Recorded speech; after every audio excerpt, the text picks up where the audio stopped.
Thank you, Chef. Okay. We should be ready. We're live. We're live now? Okay, so it's gonna automatically disconnect. You should turn that one off.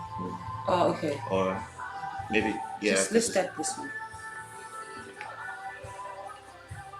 Go and go.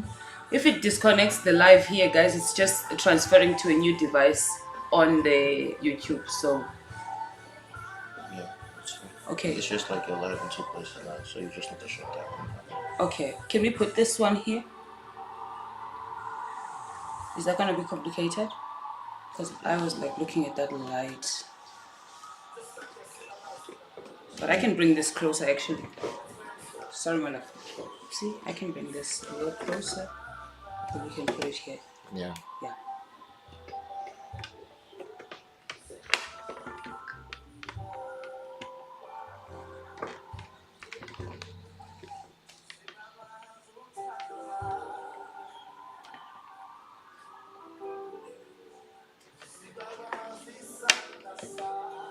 I can move it even more closer. The camera is here, baby. No, remember. That's the camera. Okay.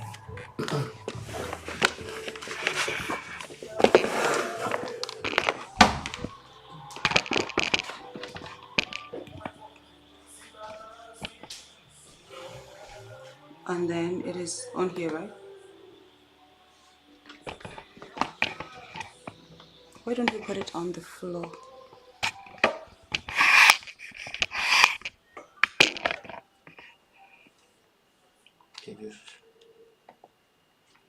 Okay.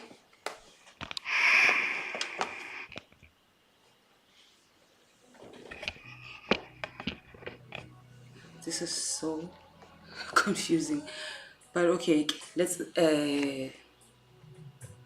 end, right? You need to end. That's the other YouTube one that you need to end. Okay, so we're ending and transferring, guys, to another device, but we're still live.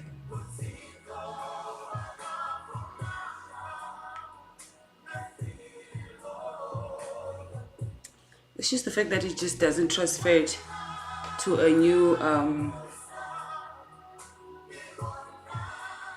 device. It's kind of weird, right?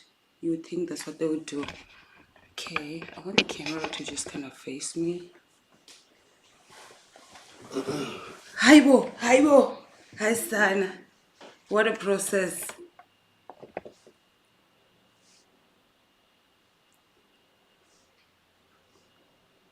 If I see one more person posting their Thanksgiving food, that's just gonna be too much.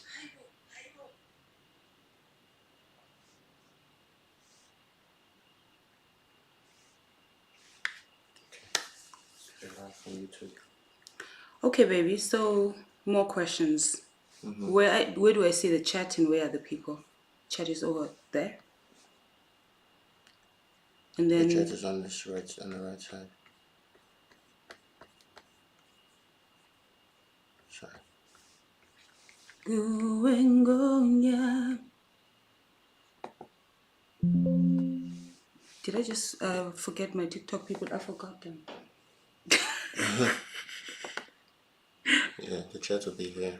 Okay, and then the sound is just on the computer, right? There's no external sound. Pretty much. And then I will play there. Play and pause. Okay. Let's pause it a little bit. Okay. Okay.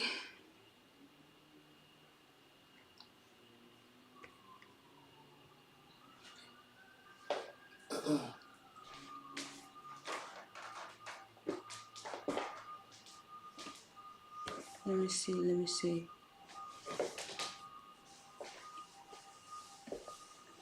Sorry, I just want to say something. So when you join, where will I see you?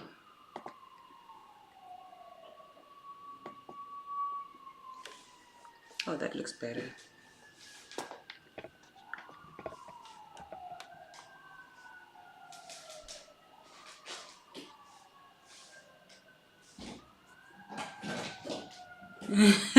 Okay.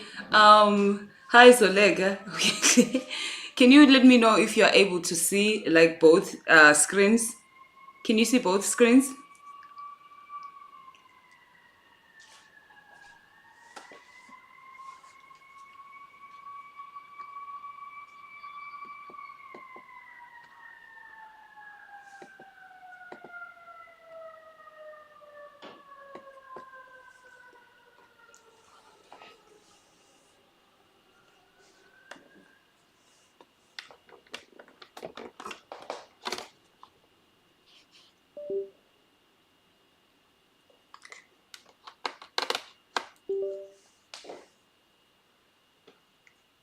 Sibabas, I see you. And the black screen. Okay, that's good. We are making progress.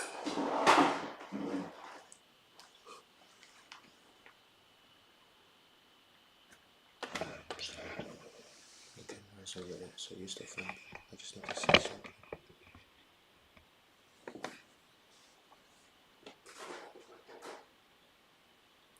something. This your webcam is not bad, right?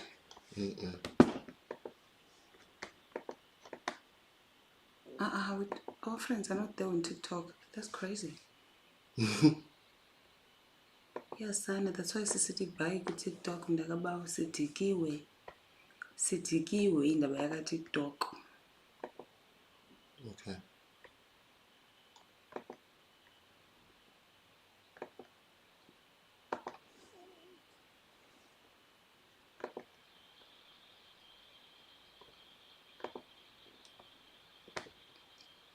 Sithi baye tengonyama.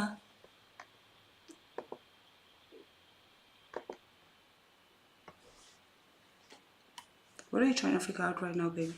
I'm just trying to make sure that the thing is showing on this. This is the second screen where the thing is supposed to be showing.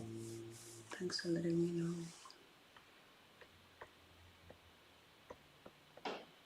Okay.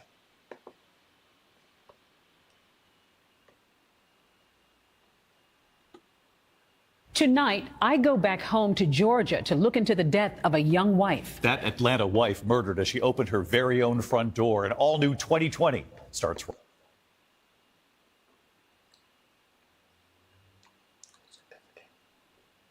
It's connected to your sound.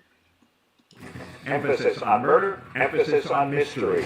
Not like Lena's murder case looks like a true crime story, but it goes a lot deeper. Who killed this woman? She wasn't robbed. Somebody came to the door of Roses and shot her dead. Was there a feeling that this had to be pretty calculated? She was shot with a 9mm semi-automatic handgun. No obvious suspect. Was she at all concerned about the fact that she was in an interracial marriage and that this was a different? You know, it's playing here. Okay, so here I just like pause here. But let me see if I can also put it on the TV so it makes it a little bit easier for you to see. Okay. All right. You can go ahead, baby. No, I just want to know where he's playing pause here on the computer.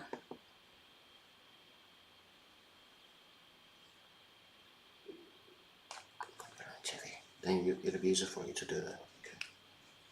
So when you put it on the TV, I'll be using the remote. Oh, okay. Should we get started with our friends? Let's get started, baby. Okay. Oh my God.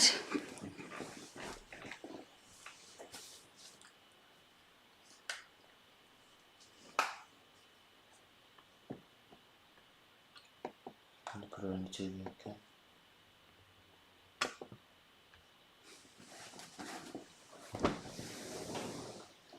Now I see a desktop and you. Okay. So many blankets here. It's blanket season. It's blanket season. We're gonna be on blankets in Dagabao. Oh, you know what?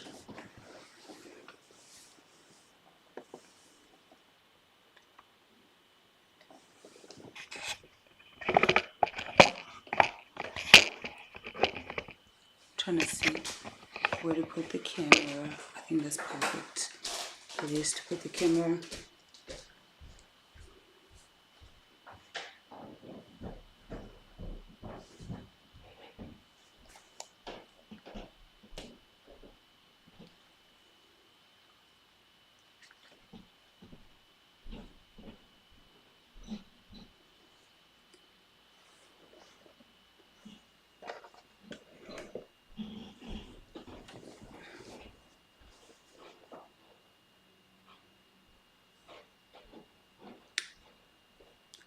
Sibabazi gama lakho.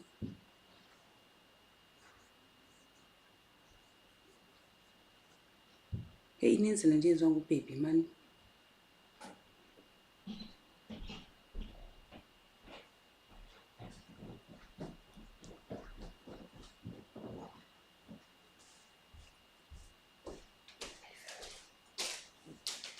Yeah, I just want to get started.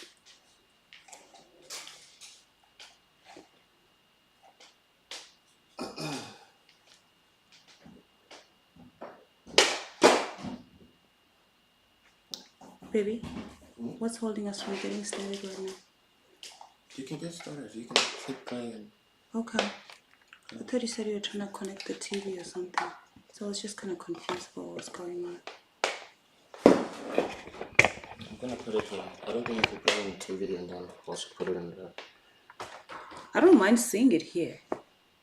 Right? Is that going to be a problem? Like, for me, I don't mind just using this.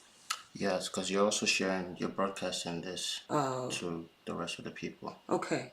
So if you put it on this screen, then you're able to broadcast this screen on the stream. Okay. So you have to watch it kind of like here. Okay. All right. Okay, guys, we're getting started with the finally with our watch.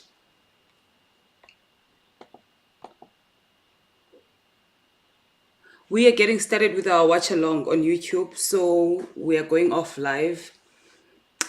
See you guys on that side. Let's set a time and live before trying sub only. Let me see. We're gonna do a 10 minute. Hey Google, please set a timer for 15 minutes. All right, 15 minutes. Starting now.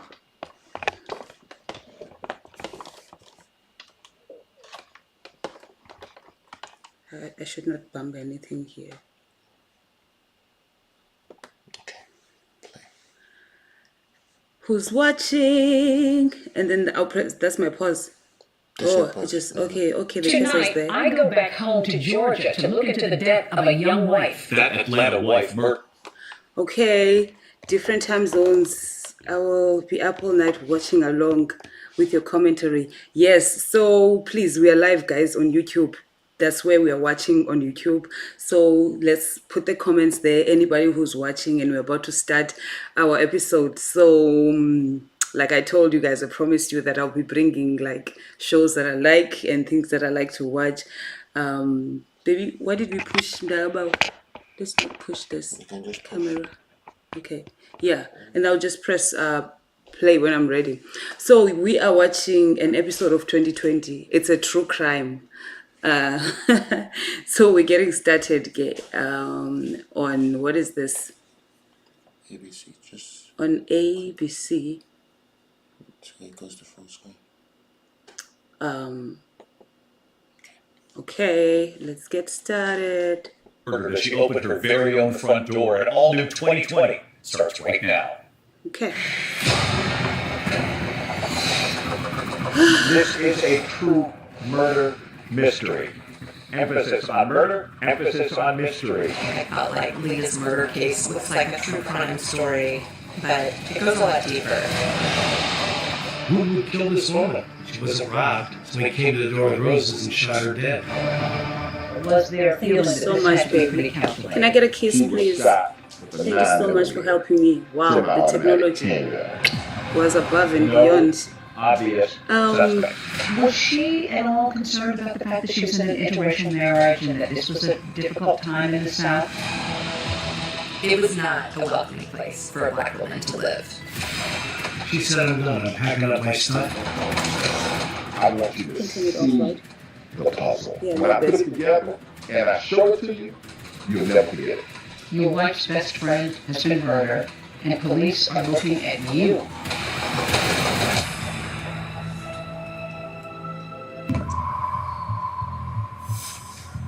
It's a chilly, drizzly winter Atlanta morning, and 35-year-old Lita McClinton is suddenly awakened. It's around 8:15 in the morning. In the morning. She heard the doorbell ring. And she tightens up her rope, and goes downstairs to open the door. And I think she was probably not going to open it, but she looked through the keyhole and saw that the person had a box of flowers.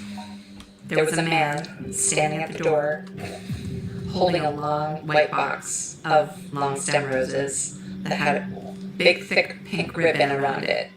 So she receives the flowers, thinking that this is a delivery. She was really excited. She thought that it was a gift from one of her friends. In a sea of red brick townhouses, Lita's white one stands out. Her best friend Poppy and 3-year-old daughter have spent the night, and they are still in bed upstairs, just waking up. Poppy hears her say, "Good morning," to the man at the door. Should we start? Flower delivery man produced Let me start. saying, Yeah, let me just start. She actually put the box of roses in front of her face. The second shot went right through the center of her head, and she fell with a large thud. Lita's friend Poppy was upstairs with her toddler. Right away, she grabbed her daughter and hid her into a closet and said, "You gotta be quiet as a mouse." She didn't know if the gunman was gonna come for her.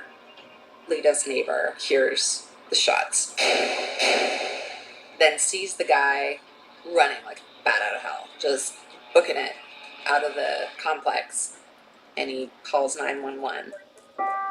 The first police officer Obviously, is 911 only a gets few 10 blocks people one. away, and he gets the call, and so that police officer ends up holding Lita's hand. They thought Lita was completely unconscious, and yet she managed to squeeze his hand as he kept comforting her and telling her everything was going to be okay. And he said it was her comforting him.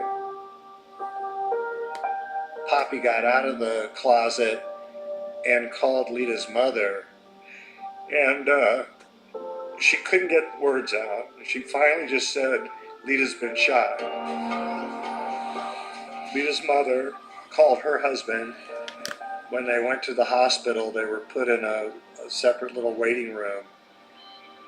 The doctor tended to Lita, and he came out about 30 minutes later and said, "I'm sorry."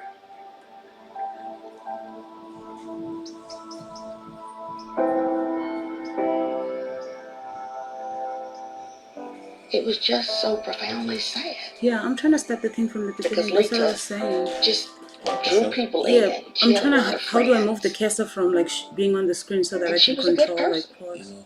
To the right. Lita was a really wonderful To where? young You just lady. move the cursor The to kind the of right. person that would This is give the you right the shirt off her back. Okay. This is the left screen. Okay. How did her parents Okay. take it? Oh, So they were torn up. And telling her the Okay. way. She Head up. Show it to you. Difficult time and Okay, this we start. recalculated. Like Lita's We murder start case. again, All guys. new 2020 starts right now. This is a true murder mystery. Emphasis on murder, emphasis on mystery. I felt like Lita's murder case looks like a true crime story, but it goes a lot deeper. Who would kill this woman? She wasn't robbed. Somebody came to the door with roses and shot her dead. Was there a feeling that this had to be pretty calculated? She was shot with a 9mm semi-automatic handgun. No obvious suspect. Was she at all concerned about the fact that she was in an interracial marriage and that this was a difficult time in the South? It was not a welcoming place for a black woman to live. She said, "I'm done. I'm packing up my stuff." I want you to see the puzzle. When I put it together and I show it to you, you'll never forget it. Your wife's best friend has been murdered, and police are looking at you.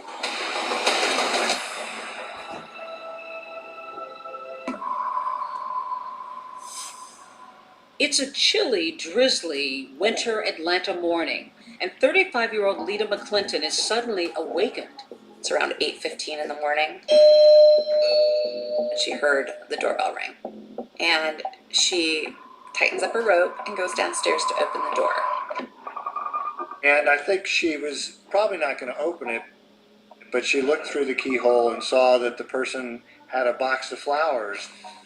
There was a man standing at the door, holding a long white box of long stem roses that had a big, thick pink ribbon around it. So she receives the flowers, thinking that this is a delivery. She was really excited. She thought that it was a gift from one of her friends. In a sea of red brick Wow. townhouses, Lita's white one stands out. Her best friend Poppy and 3-year-old daughter have spent the night, and they are still in bed upstairs, just waking up. Oh my God. Poppy hears her say, "Good morning," to the man at the door. The flower delivery man produces a handgun. He fires a shot. She actually put the box of roses in front of her face. The second shot went right through the center of her head, and she fell with a large thud. Lita's friend Poppy was upstairs with her toddler. Right away, she grabbed her daughter and hid her into a closet and said, "You gotta be quiet, quiet as a mouse." She didn't know if the gunman was gonna come for her. Lita's neighbor hears the shots, then sees the guy running like a bat out of hell, just booking it out of the complex, and he calls 911. The first police officer is only a few blocks. Okay, so I just feel like the fact that they already said, like, the person knows that, you know, they like flowers and they like pink flowers. You can already tell that this is probably a plot to actually bring her flowers, or to let the person that's going to be the killer come with flowers. Also, I'm just so shocked. Like, I mean, I feel like people don't plan to kill people at 8 a.m. in the morning, so this is crazy. But I'm just interested to see what develops on this story. So let's continue watching. Blocks away, and he gets the call, and so that police officer ends up holding Lita's hand. They thought Lita was completely unconscious, and yet she managed to squeeze his hand as he kept comforting her and telling her everything was going to be okay. She's so beautiful. And he said it was her comforting him. Poppy got out of the closet and called Lita's mother, and she couldn't get words out. She finally just said, "Lita's been shot." Lita's mother called her husband. When they went to the hospital, they were put in a separate little waiting room.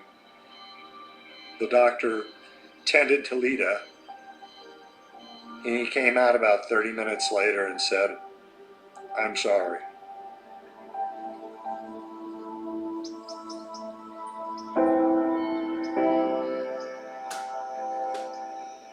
It was just so profoundly sad, because Lita just drew people in. She had a lot of friends, and she was a good person. Lita was a really wonderful young lady, the kind of person that would give you the shirt off her back. How did her parents take it? Oh, they were torn up. It'll never get easier, because she's gone. We should have gone first, not her. She looks like her dad. Atlanta's exclusive Buckhead neighborhood is known for its sprawling mansions, not murder. So when the shooting happened right here, neighbors were shocked and on edge. Sullivan was found in the doorway of her townhouse, shot twice in the head. It's pretty surprising that in this area, those kinds of things probably wouldn't happen. How did you learn that Lita had been killed? I ran to the TV because I heard Sullivan on Slayton Drive. Police say a box of roses was found near her body. The gunman apparently posed as a delivery man. Wow. And I said, "Oh my God, that's Lita." Detectives on the scene. Damn, imagine seeing a bullet fragment. Imagine seeing on TV that your 2 friend shell just got casings, shot. That's crazy. And the box of roses. 2 gunshots from a 9mm, penetrated the box. The weapon was never found. To this day, it's never been found. Wow. In this case, you had just a minor amount of evidence. At the time, it was the top story on the news, and law enforcement officers felt a great deal of pressure in order to bring Lita's killer to justice. For years, Lita's case was cold, buried underneath the weight of unanswered questions and fading memories. I'm Deb Miller Landau, and I just wrote a book called A Devil Went Down to Georgia about the murder of Lita McClinton Sullivan. I covered this story for Atlanta Magazine back in 2004, and the more people I talked to, the more that I researched, the more I felt like I began to know Lita. So talking about the day that she died feels personal. The case was also personal to Clint Rucker, the prosecutor. When I came to Atlanta to meet up with him, I learned that one of his passions is puzzles, working from the outside in, which also translates to solving homicides. Where do you begin? Yeah, How I do just you struggle to start get to through the connect? this other screen. I don't know why. When I'm putting together a puzzle, not only in real life, but also a murder case, I make an assessment about what it is I'm working with. I start to identify pieces of the puzzle that are foundational. Lita's murder case looks like a true crime story, but it goes a lot deeper. It's a story about love and loss and greed. Lita had been reared in Atlanta's Black Elite. You know, on the surface, she was living an Atlanta dream. A prosperous upbringing. A very prosperous upbringing. The expectations for her life were pretty high. Black women have had to be exceptional in order to be seen.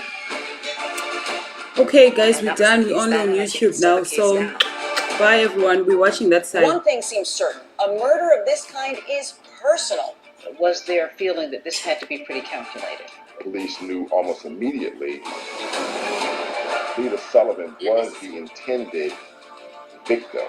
Who would kill this woman? She wasn't robbed. Somebody came to the door with roses and shot her dead.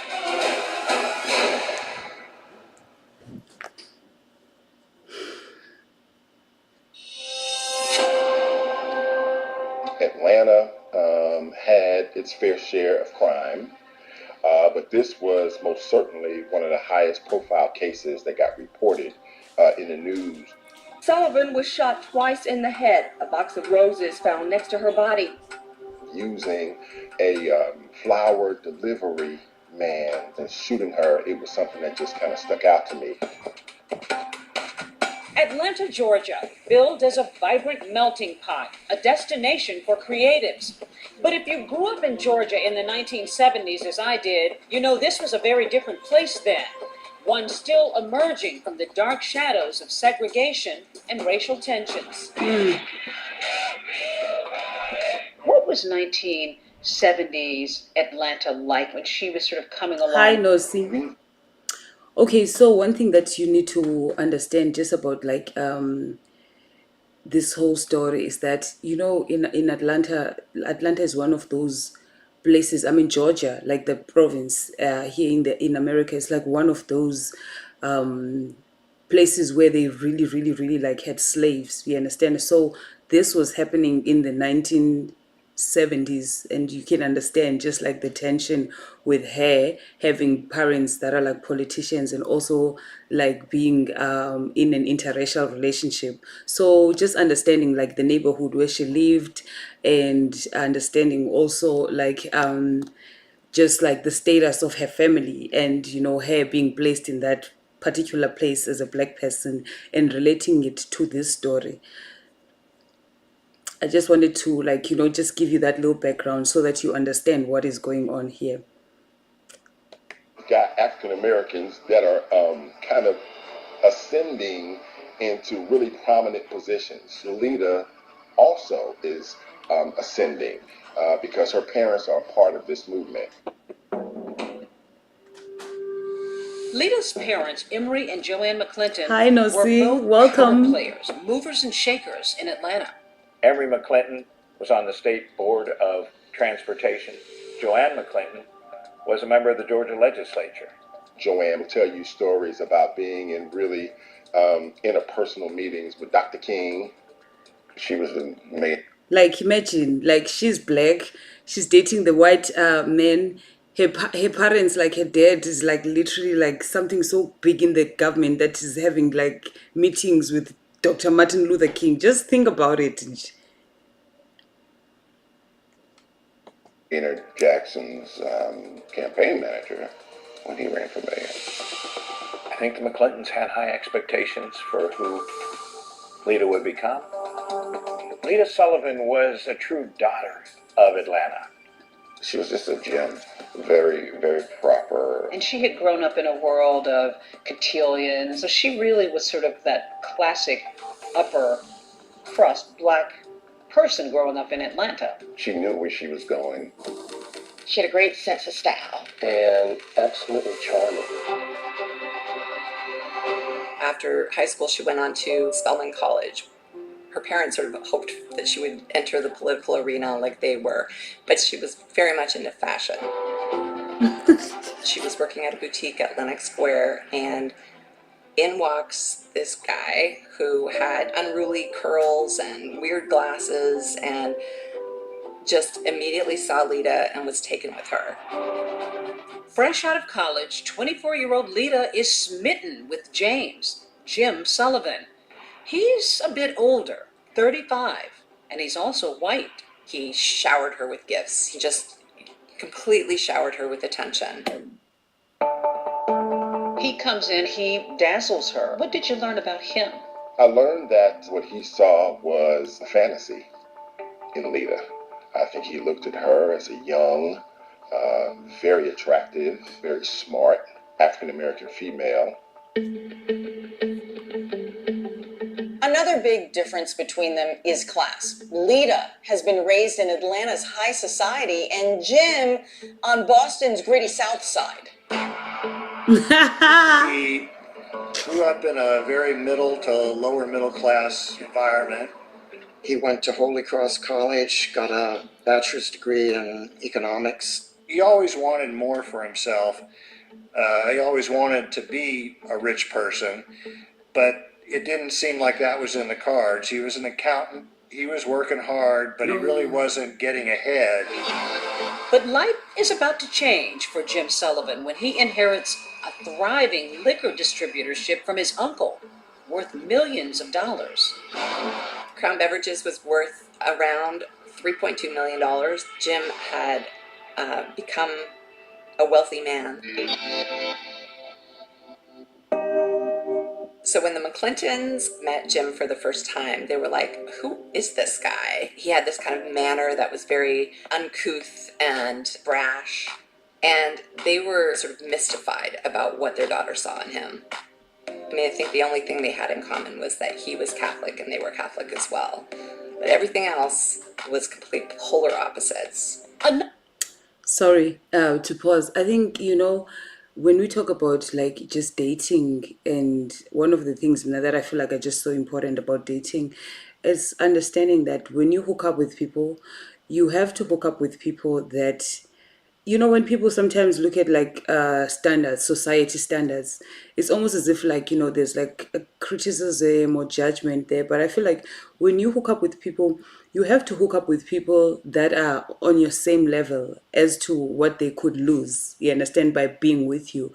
So I think the parents' concerns, even though the guy had money, had this inheritance, from the family, this liquor, but it's just like, because he did not have like a good background and upbringing, even though he was white and they were black, and back in that day, it was such a big thing.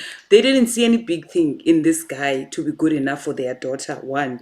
Number two, even when he had money, he was still unpolished enough for them to just see through, Uti, this is just a guy. There's nothing, impressive about this guy for us to want him to be like a part of our daughter's life. So that part. Another concern, of course, was race. Remember, this is the 70s. Even though the country is watching color barriers slipping away on the hit show The Jeffersons, with Primetime's first interracial couple. Your parents have never gotten over the fact that I'm white. That's because you never got over being white. At that time, this was unusual. Georgia's anti-miscegenation laws that forbade blacks and whites to marry had only been repealed 10 years earlier. Still, despite their obvious differences, Jim Sullivan pops the question to Lita. So the McClintons were like, you cannot marry this man. They felt like Lita was really making a mistake. Wow. And was kind of caught up in the exuberance of this relationship. Despite her parents' strong objections, Lita and Jim are engaged. But on the eve of her wedding, Jim drops a bomb. He tells Lita that he has been married before and that he has 4 children. Hi. He was shocked. And then, the very same night, Jim Sullivan blindsides his bride-to-be again. He whips out a piece of paper and he says, can you sign this? And then she looks down and sees that he's drawn up a prenuptial agreement. And she's like, what is this? Apparently determined to protect his newfound wealth, Sullivan surprises Lita with a prenup, which says that in the event of a divorce, she would walk away with virtually nothing. She's reluctant, but the cake is ordered, the flowers are ready, so Lita signs the agreement and ties the knot anyway.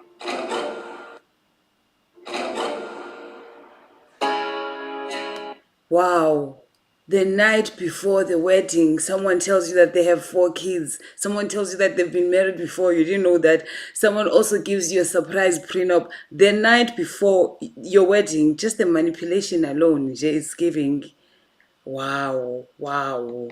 Lita got married in 1976. It was a small ceremony in Macon, Georgia. Joanne McClinton would later describe that as the worst day of her life. The newlyweds settle some 80 miles south of Atlanta near Jim's business in Macon. It's a world away from Atlanta. But Lita agrees to give up her current job and her income and become full-time Mrs. Jim Sullivan. They bought a house in Shirley Hills, a very affluent, very white part of Macon. Joanne and Emery McClinton feared for their daughter. Being part of an interracial couple in Macon, Georgia in the 1970s would have been extraordinarily challenging. The neighbors were like, you have the gall to bring a black wife to Shirley Hills. People threw garbage on their doorstep. The out-and-out racism had to be tough for Lita. But she moves forward and makes some new connections and friends, including Yvette Miller. When Lita and Yvette occasionally go out to eat, she notices something a bit curious. We'd go out to lunch at a nice restaurant, and she couldn't pay the bill. And I would end up picking up the check. And they were a wealthy couple. They were very wealthy. Then one Christmas season, a card arrives in the mail addressed to Jim. Lita opens it, and what she discovers will make her question everything.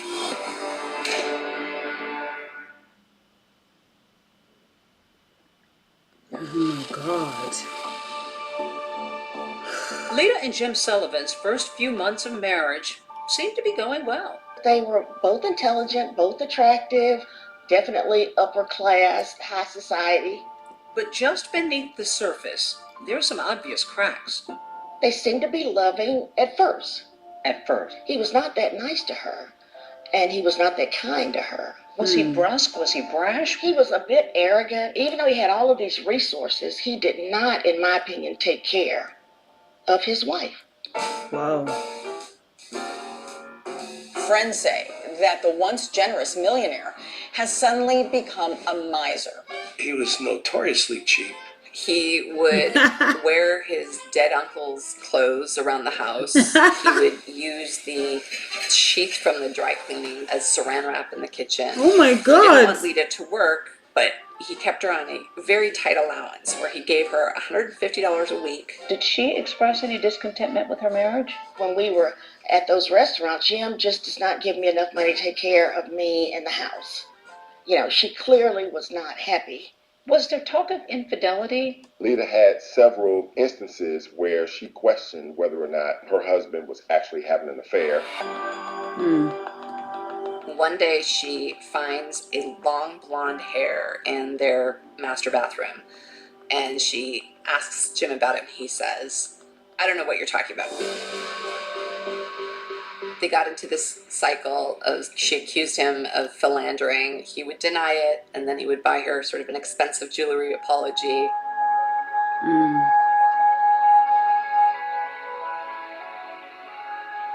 Then, during the holidays one year, Lita makes another stunning discovery. A Christmas card came addressed to Jim. She opened it. A woman wrote in something like, "Missing you, kisses." The woman's return address was on the envelope, so Lita went and spoke to her. And the woman said that she had been having an affair with Jim. Lita is distraught and goes home to be with her parents in Atlanta. But her husband manages to lure her back, increasing her weekly allowance in a now post-nuptial agreement. Now it's $300 instead of $150 a week, but it still shows that all of their assets belong to Jim. That's right, the successful business, Lita's Mercedes, multiple properties, even her jewelry, still belong to her husband in the event of a divorce. But in an attempt at reconciliation, Lita signs the postnup. She signs it. Just a few months after Lita signs that agreement, without Lita knowing, Sullivan decides to sell Crown Beverages for $5 million. And that's not all. He tells her they're moving to Palm Beach, Florida. Lita was in shock. She had a clue that he was going to whistle her down to Palm Beach. You know, you have to also understand that he didn't even work for this beverage company. It was an inheritance. So, you know, he does not communicate with his wife that he's going to sell it. He just sells it. But even, I think, you know, for her too, she was 24, which I'm giving grace because she was young. But I just feel like definitely did not make the smartest decisions. I mean, being 24 and just getting married alone and going ahead with a marriage with someone that could not disclose that they have 4 children to you and they were previously married, but also as like you signed a prenup the night before your wedding and things did not work out, and then when you came back and then he made you sign a postnup and then you signed it again, that actually says whatever that you have belongs to him, including jewelry that he buys you as gifts after he cheats on you. This marriage is hard, oh.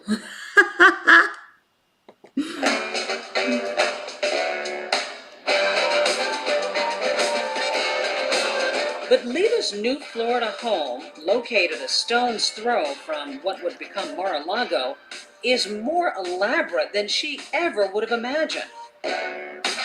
Called Casa Alita.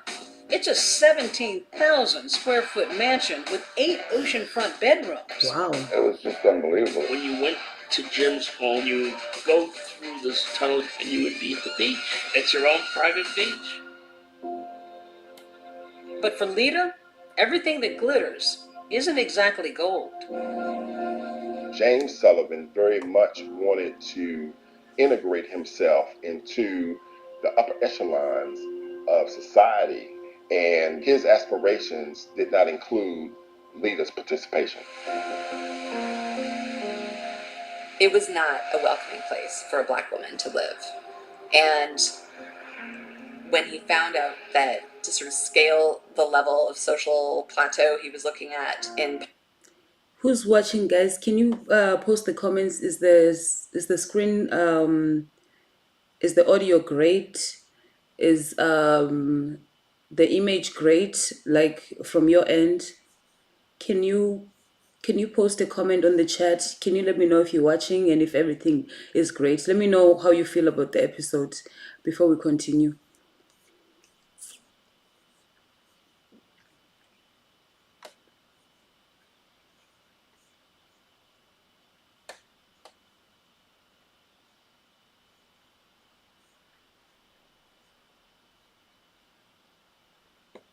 Palm Beach, having a black wife was a serious impediment to that. She was left out of some affairs, and she really became... Honestly, I just feel like what is so triggering about him is just how he is white and understanding just the racial tension that time and how he kept on just isolating her from a community where she can be around people that look like her.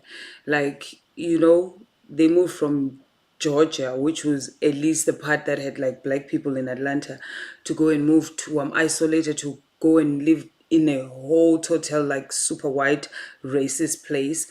And then after that, without her knowing, he just decides to move her to Florida.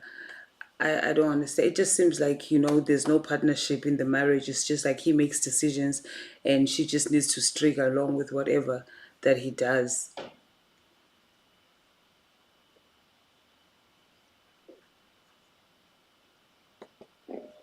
upset. So even though they had money, this is a moneyed crowd, didn't really matter though. He was barely rich compared to Palm Beach. Did he want to be in that crowd? Oh yes, he wanted to, be accepted as one of the rich and famous.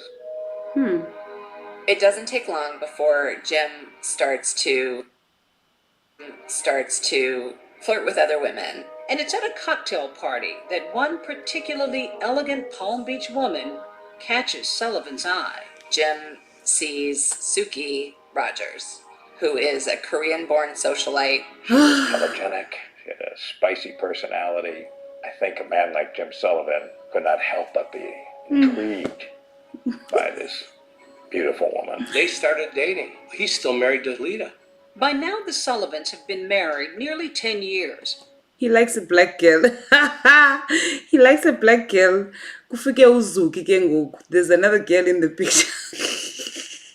But things are about to explode. Lita finds women's lingerie in their master bed. It's the bra that broke the camel's back. She said, I'm done. I'm packing up my stuff and I'm going back home. Lita arrives back in Atlanta. The very next day, she files for divorce from Jim. But Sullivan fights Lita every step of the way, and the divorce drags on. Did she seem concerned, worried, nervous about her breakup? What I detected was she was excited and she was cutting the cord and leaving Jim alone. She wanted her life back. While Lita is looking forward to a new life of freedom, she can't be happy about the prospect of leaving her marriage with virtually nothing. No career, no Palm Beach mansion, no Buckhead townhouse, and $2,500 a month in alimony for 3 years. So Lita is going to divorce court, determined to fight for what she believes she deserves. All she wanted was a reasonable financial settlement so that she could kind of go on with her life.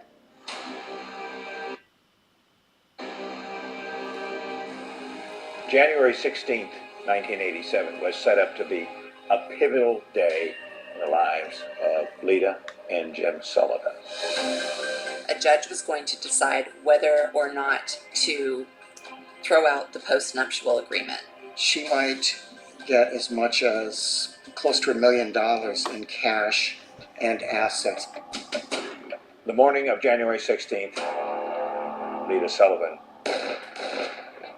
she'd lose her life that day in a murder. With Lita out of the picture, Jim Sullivan stands to gain the property that they had and retain control over all his money. Sullivan was the main suspect.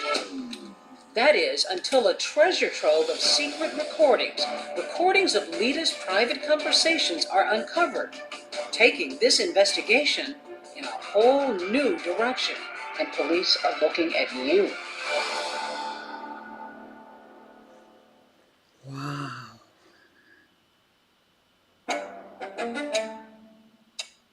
You make a big circle and you put everybody in it that's close to Lita. Everybody's a suspect. But the first one would be the husband. The first and obvious suspect was James Sullivan, who stood to gain everything from her death, all the property, all the monies, and who was contesting the divorce. Detectives went down to speak to him in Palm Beach, and they put him through a polygraph. Jim Sullivan not only passes the polygraph, but there's something else. He has an alibi that puts him nearly 700 miles away from the crime scene. James Sullivan was actually in Palm Beach at the time of Lita's murder. So you have to remember, guys, that immediately she saw the bras and she decided that she was done with the marriage. She moved back home. Back home is another province. So from Florida to Atlanta, that's like two different provinces. So she was at this point like staying like closer to where her parents stayed. So she had moved out of the house. So the husband, according to him, was nowhere just near like her because they were in totally different When you worlds. first look at it, it looks pretty cut and dry. When you interview all the people involved, everybody points in one direction, towards the husband. But when you sit down and look at the facts, I'm not so sure that the husband is the person that committed the crime. Nothing surfaced in the early stages of the investigation that implicated Jim Sullivan in the murder. Sullivan is cooperating with authorities, and during his interview with detectives, he mentions the name of his friend, Marvin Marable.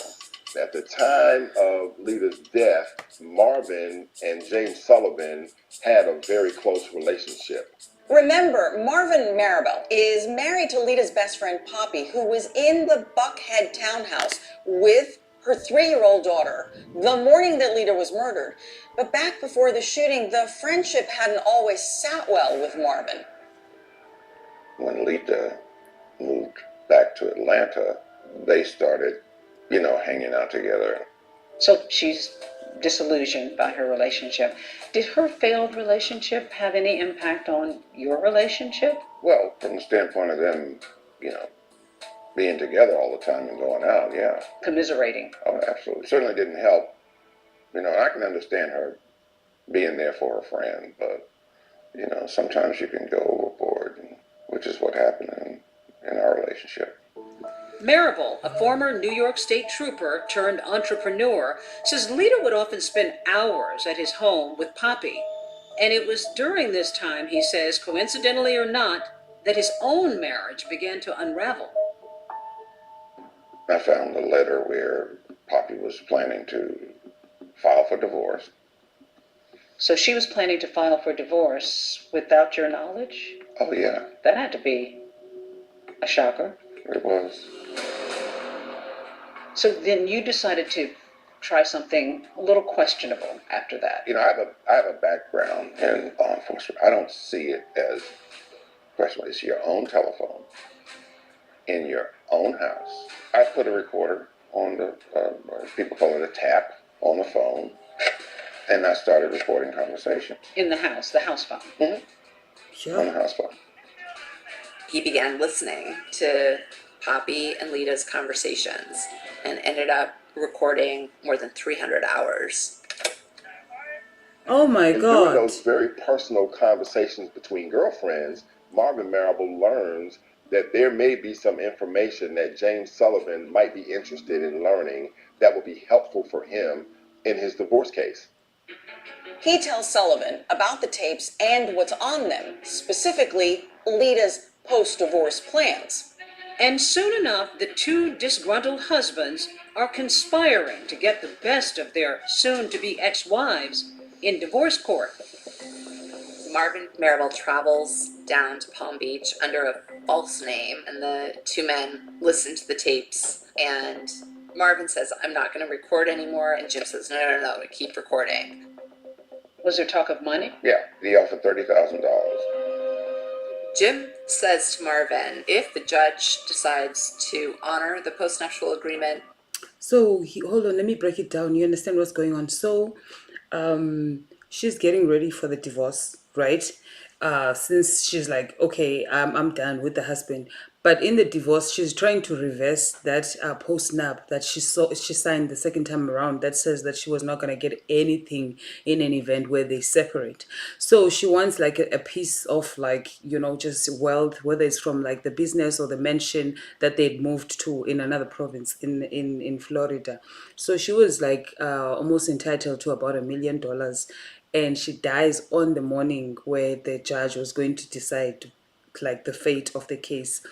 And when she moves back home, she becomes close with her friend who is married, and they spend like so much time together that it actually ends up like affecting the friend's marriage as well.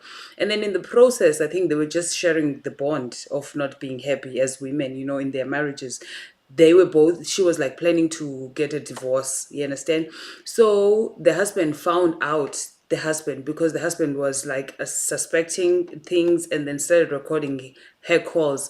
So after the husband found out that, oh, you know what, Ugel, the one that's getting a divorce, came here now to try and like maybe influence my own wife too, and things are falling apart in my own marriage, but their friendship is blossoming. So after the husband recorded the calls, what he then did, he went to go call the soon-to-be ex-husband, the white guy, you understand, to say, hey, you know what, I know that you're going to court soon with Miguel. I have some voice notes and recordings from phone calls that you could benefit from with your court case. And then the white husband was like, you know what, let's meet up so that I can see what's up. You understand? And then they plan to meet up. So he flies like on a name, he flies to go and see, because remember, Guy had moved to Florida, where there's like a beach and stuff, so away from Atlanta where they initially met and got married. So the court was just gonna happen like in Atlanta. So now he flies to go see the husband because he decided, okay, you know what, they are conspiring to get a divorce. Now I want to also just kind of like show them, Uguti, hey, listen, I see what you do, and if you're trying to stab me on the back, I must stab you on the back too. So when he goes to go meet up with the husband, he go meets up with the husband, and the husband is like, if you give me these recordings, I'm gonna pay you $30,000.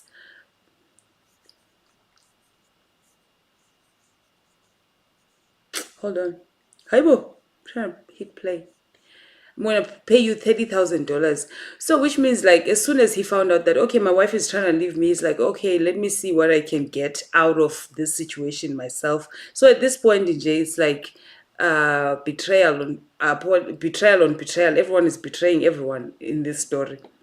He's going to give Marvin $30,000 for the use of the information on the tapes. What kinds of things did Lita talk about that could be helpful to you? Sorry, Unos is like, yes, here on YouTube, everything is great. I just thank you so much. This is like the first time doing a stream and watch along. And I told you guys that I wanted us to Satan window. I told you guys that I wanted us to kind of bond differently through things that I enjoy.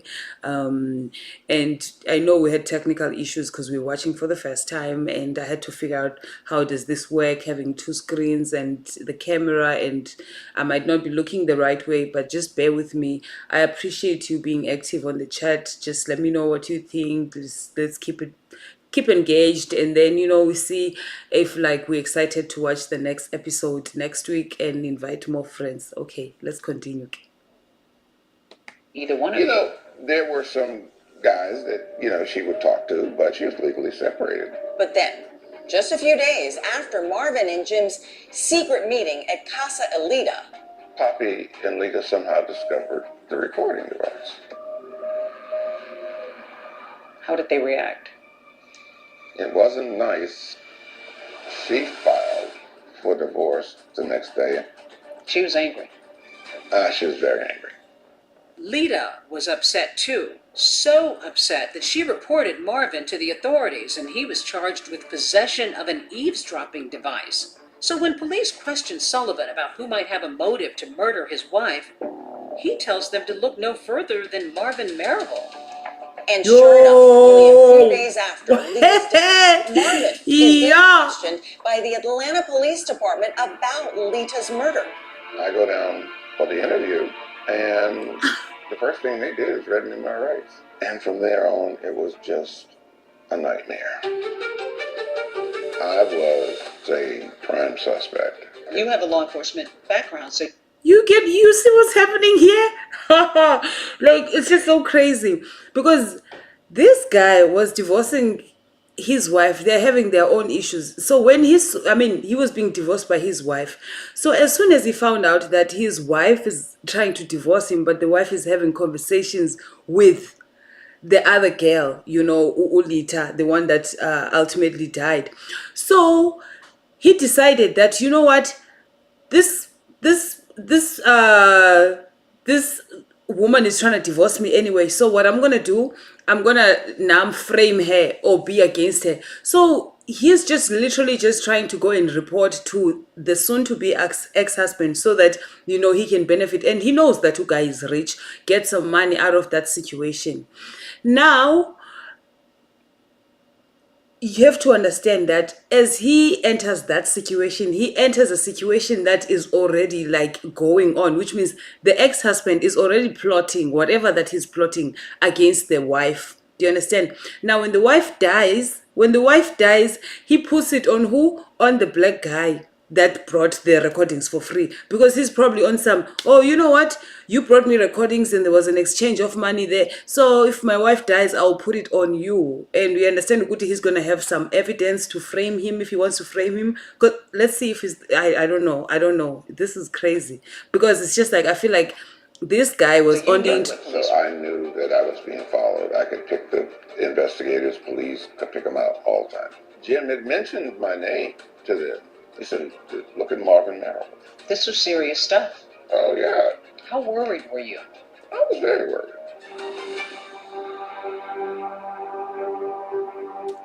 It's a puzzle. Yo, it's a big puzzle. Thank you, okay.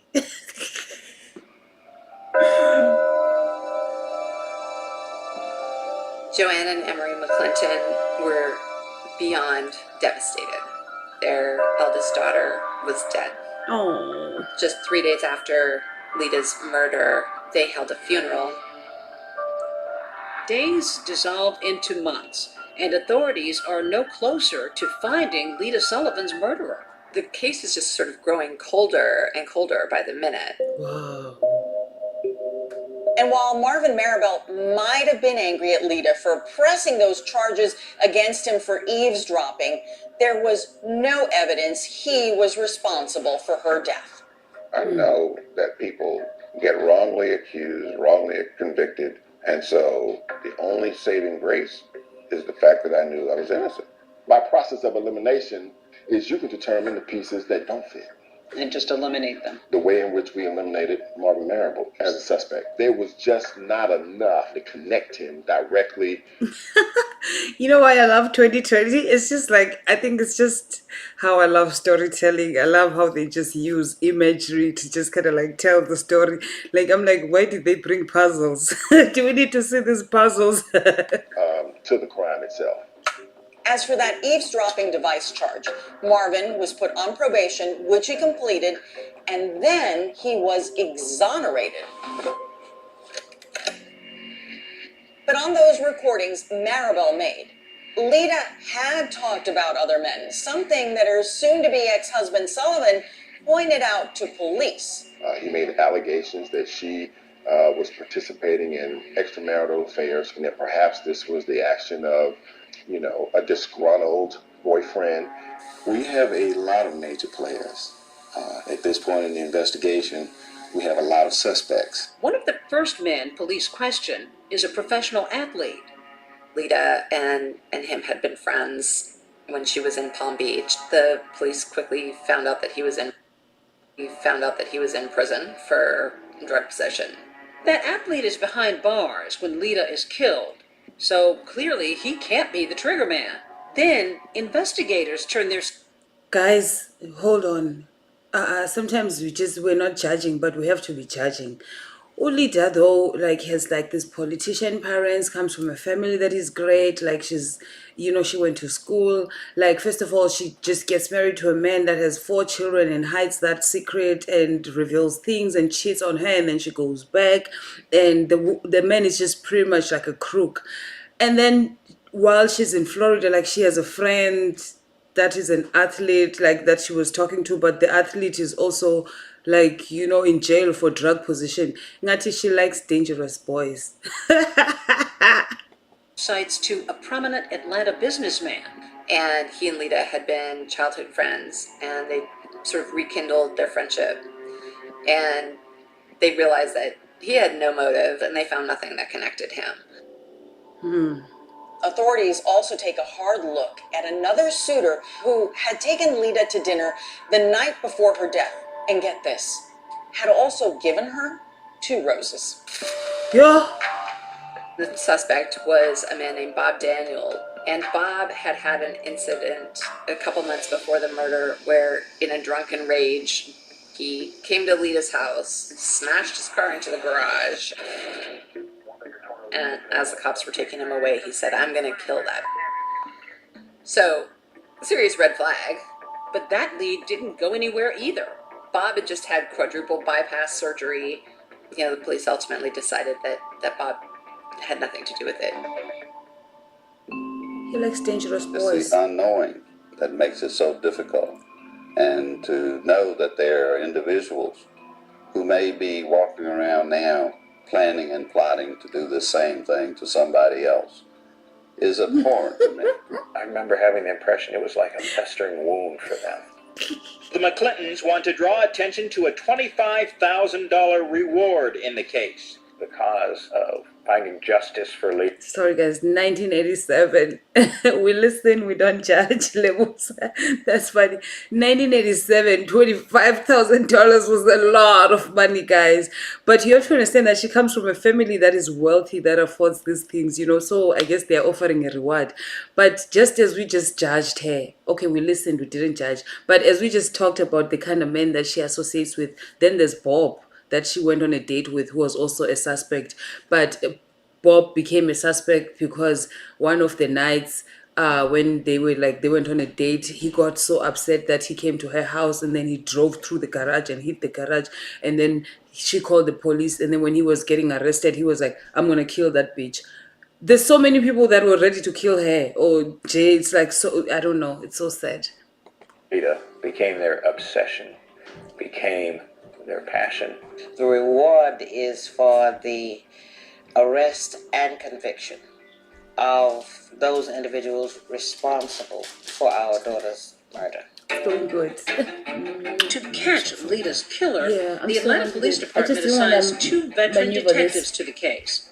If Lieutenant Walker bears a resemblance to actor Billy D. Williams, Welcome Harris reminds one of Columbo, the dogged, disheveled detective of television fame. Building a murder case was like making a mosaic. You know, you get a shiny piece of glass here, a gem there. You put it together and you hope that from it emerges the shimmering image of a killer. The puzzle is coming together. What I consider to be high society. It contains a little bit of everything. Intrigue, mystery. These days, a lot of murders are solved using DNA technology, ring camera technology. But back then, it was detective work. She was shot with a 9mm semi-automatic handgun. Most important thing found at the crime scene was the roses. They canvassed all the area flower shops and quickly found that the roses had been purchased at the Botany Bay flower shop. They interviewed the worker in there, and he told them that this guy came in about 8 o'clock and bought these roses and paid in cash and then left. And he was in a small car. The florist gave a description of the man buying the flowers and another man who was waiting in the car. So detectives know they're looking for at least 2 men. Until yet another person is described to police. That flower delivery man who had looked Lita's neighbor right in the eye.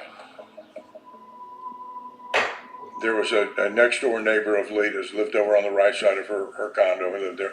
His name was Bob Christensen. He actually gave a description of the flower delivery man as a Caucasian, middle-aged man.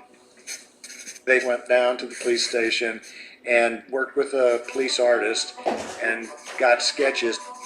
As the sketches were being completed, the officers were realizing, obviously, that the shooter was not Jim Sullivan and that the other individuals were all three distinct individuals. They didn't look anything like each other, so therefore we knew three people were involved. For investigators, this has all the earmarks of only one thing: murder for hire.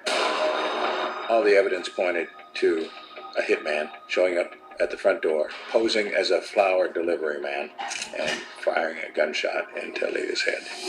With investigators now exploring the possibility that Lita was murdered by a hired gunman, another critical piece of evidence comes to light: a mysterious phone call.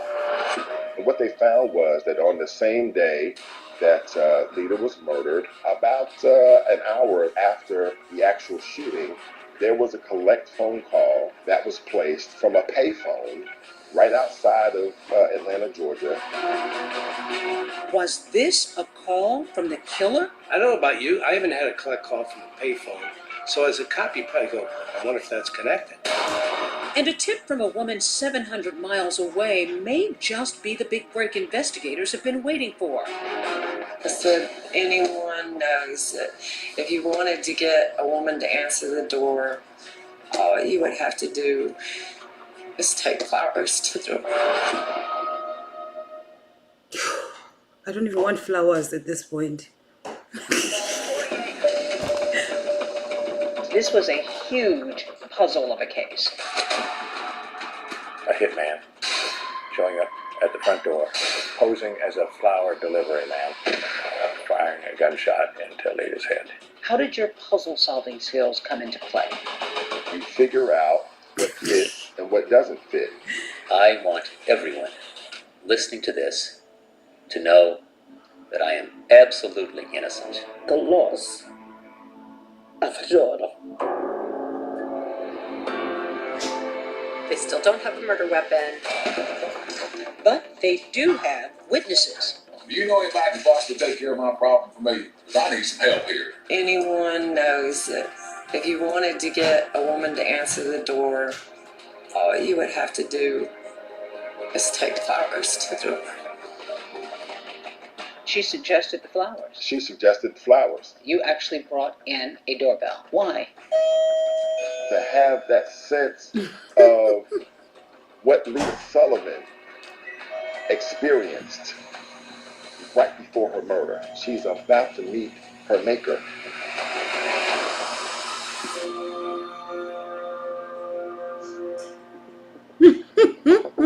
She's dangerous. It's a deadly delivery of a dozen pink roses. 35-year-old Lita McClinton Sullivan opens her front door and is suddenly gunned down. This is so painful. On the year anniversary of Lita's death, there are no named suspects. Wow. They still don't have a murder weapon. They don't have a hitman. A year they don't later? have a paper trail that ties Jim or anyone else to a hit. But that's about to change when they get Jim Sullivan's phone records. On the same day that Lita was murdered, about an hour or so after the actual shooting, there was a collect phone call to James Sullivan's home in Palm Beach, Florida. It turns out to be from a rest stop in Swanee, Georgia. Maybe In 30 Swanee. or 40 miles Oh, from Swanee. Buckhead. Ah, Swanee. Using a phone call to call another state, that opens up federal jurisdiction. In this case, that's the FBI. We believed the phone call from Swanee Rest Stop to his home in Palm Beach, Florida, was sufficient indication that a contract hitter may have called him after doing the job. Enter Special Agent John Kingston, who takes a particular interest in that phone call and a whole slew of other calls Jim Sullivan made and received around the time of Lita's murder. I got a whole year's worth, 6 months before the murder to 6 months after the murder. Kingston notices a few calls. Honestly, you know what I just really like about, not that America does this to everyone's case. No, they don't. But to just be in a country where they put so much work and resources, you know, like financial resources into like investigating a crime. I mean, this crime happened in 1987, but like literally from having an artist in the police station that is sketching the images to pin down a suspect, to like having this puzzle person that's coming to actually like do an analysis of like the crime, what happened, and then to transferring it to the FBI and tracking the payphone, guys, is a public phone. So the reason why they use the public phone, the killer used the public phone to report back to Florida what had happened, is because they didn't want to kind of like, you know, have any records of that. But just for them to be able to even like track down the phone records from that public phone for over a year worth, because this is like a year later, they still haven't solved the crime. Like they don't know who killed uh Linda. I want to say Linda. Let's say Linda, because Lita sounds weird. Let's say Linda. So we don't know who killed Linda. You think when if this happens to you, they will be investing this much money in trying to get your case? And one of them was to Bob Christensen, Lita's neighbor. When Kingston talks to Bob, he finds out that Jim had called Bob 3 days before the murder. Sullivan said, had he seen anything suspicious around Lita's townhouse? And Bob finds it strange. He hasn't talked to Jim in over a year. Bob Christensen shares something else with Agent Kingston. On the same day Jim Sullivan called him, 3 days before the fatal flower delivery, Lita heard a loud knock on her door at 5 or 6 in the morning. It was so early and so unnerving, she didn't answer it. So that made the call that he got from Jim even more suspicious. Kingston also finds that a call is made between Jim's house and a Howard Johnson's motel in Atlanta, just a couple of miles from Lita's house. This is really strange. One thing that he's learned about Jim is that he's not a Hojo's kind of guy. So he goes to the Howard Johnsons and asks if he can look through the records. They gave me the shoebox with all the registration cards, and I pick out 3 that I thought, well, these were awfully interesting. So I said, you guys have the phone records? They said, yeah, sure we do. And I'm thinking, boy, these people keep really good records, and they keep them for a long time, and I'm really glad. They bring me the phone records for January 13th, and I'm flipping through them, and all of a sudden I see 305 Palm Beach, South Florida area code. And I'm pretty sure it's Jim's number. And so I check my records real quick. I go, yep, that's his number. And then I look, and I said, oh, look, it's from 518. That's one of the 3 cards I pulled out. Well, it just so happens I have a copy of it here. And one of the things it imparts is 3 individuals checked into the room. The individual who actually registered used the name Johnny Furr. But 3 individuals is important to me because I think 3 people involved in the crime. They put their car down as a Toyota 85 with a North Carolina plate. We believe that a Toyota was the getaway car for the murder. So there's 2 coincidences already. But remember, these motel records are from January 13th. Lita was murdered 3 days later on the 16th. Special Agent Kingston is beginning to surmise that the killers may have tried and failed to get to her once before.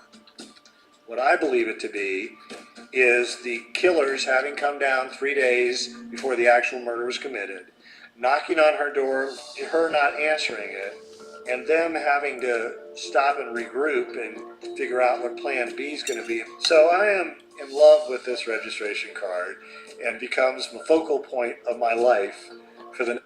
Oh my God, I love this investigation. So you see where the puzzle is being put together. The car, the runaway car that was seen, it was a Toyota, which is the same car that was seen on the records of this hotel. And the registration was from North Carolina, which is a different other province. So which means that the killers came from another province. Number 2, there were 2 people in the car, because remember, according to the report from the flower shop lady, that there were 2 people in the car. So making it 3 people, because it's the record from the phone call connected to him, to the soon-to-be ex-husband. And then it's the 2 people that were seen by the florist.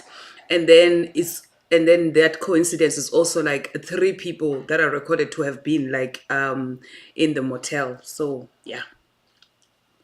Siyakhala. I love it. I think he's so smart. He's just so smart. The next several months. Kingston's next move is to locate this so-called Johnny Fur with the North Carolina license plate. And to my surprise, there are 150 John or Johnny Furs in North Carolina. But to my great surprise, 115 of these 150 are in a very small circle in North Carolina between the three cities of Albemarle, Concord, and Kannapolis. They're going to knock on every door and find this Johnny Fur. Of course, they're coming from Georgia, and anytime the FBI goes and investigates in another state, they need that state's approval. And just as they're about to get to state border, their boss calls them and says, North Carolina's denying you entry, and they'll take it from here. And that pretty much kills my case. That kills my case. Yeah, soon after that, Agent Kingston is transferred to another job, and that whole investigation just sort of fades away. Oh, yeah. Meantime, in Palm Beach, Jim and Suki are living the high life. What the heck? What the heck? Hi guys, honestly, the devil is a liar. Like, think about it. I mean, at this point, like, it was like a year after she got murdered. A year. That's when the investigation was starting to peak. You understand, a little bit. So let me explain the whole state to state thing, the whole province to province. Like here in America, guys, like there's certain like laws that the state, which is the province, can have. Let's say Eastern Cape can have different laws that maybe Joburg needs to get approval from Eastern Cape in order for them to do a certain thing. You understand? Those laws are usually within like education, police, and I don't know what's the third department. So a police case, if it happened in Eastern Cape, unless there's like approval by the police department in Eastern Cape, the people from Johannesburg wanting to investigate the law, they can be denied access to that whole case. So this detective had really, really like picked on this case almost a year later at this job and was so excited. So he finally found all the evidence that I was telling you guys about, and now driving to this state, because remember they had hired a car, so which means like the person that did the murder is actually in that state. When he found access to the state, he realized that in two cities there are about 115 people who have the same name and the same surname. But he was prepared to go through everybody and find who could have been out of those 115, like being out of the province on that maybe weekend, or who would have hired a car with that registration plate. So when he was about to just kind of narrow down the person, he got denied by that province to actually enter into that investigation. And as soon as he got denied, he gets a different job. He leaves the case. We are back to square one. Ex-husband is living his best life with the new girl that he met and cheated with while he was still married, Uzuki. He likes a black girl, this one. So with Lita out of the picture, Jim is free to marry Suki, which he does 8 months after Lita's murder. He's thinking that he's the cat's meow. Eating in restaurants in Palm Beach, going to parties, got another attractive woman on his arm. Jim drives around town in a Rolls Royce and gets into a fender bender and has to go to traffic court. Jim says to the judge, well, you've misunderstood. I wasn't even driving that day. Suki was driving. So the judge says, we're going to throw it out. However, the cop who was on the scene catches wind, and he says Suki wasn't even in the car that day. It was Jim driving alone. So now Jim has perjured himself, as has Suki. Jim ultimately got convicted of perjury, was given a year probation and a year of home confinement. Suki Sullivan also receives a year of probation. Suki's freaking out. When she gets charged with perjury on his behalf, she's like, I'm done with this. Suki files for divorce from Jim. My God.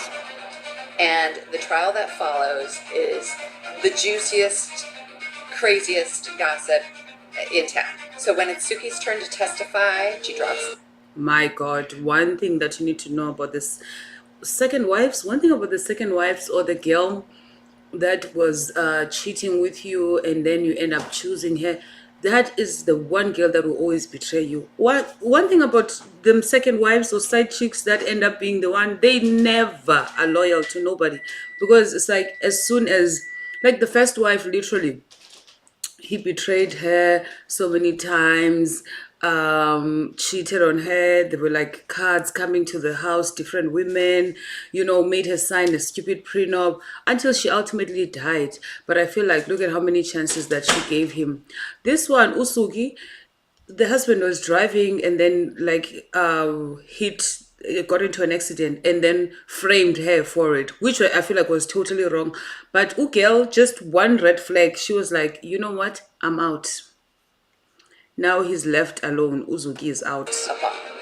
Did he talk to you about his former wife?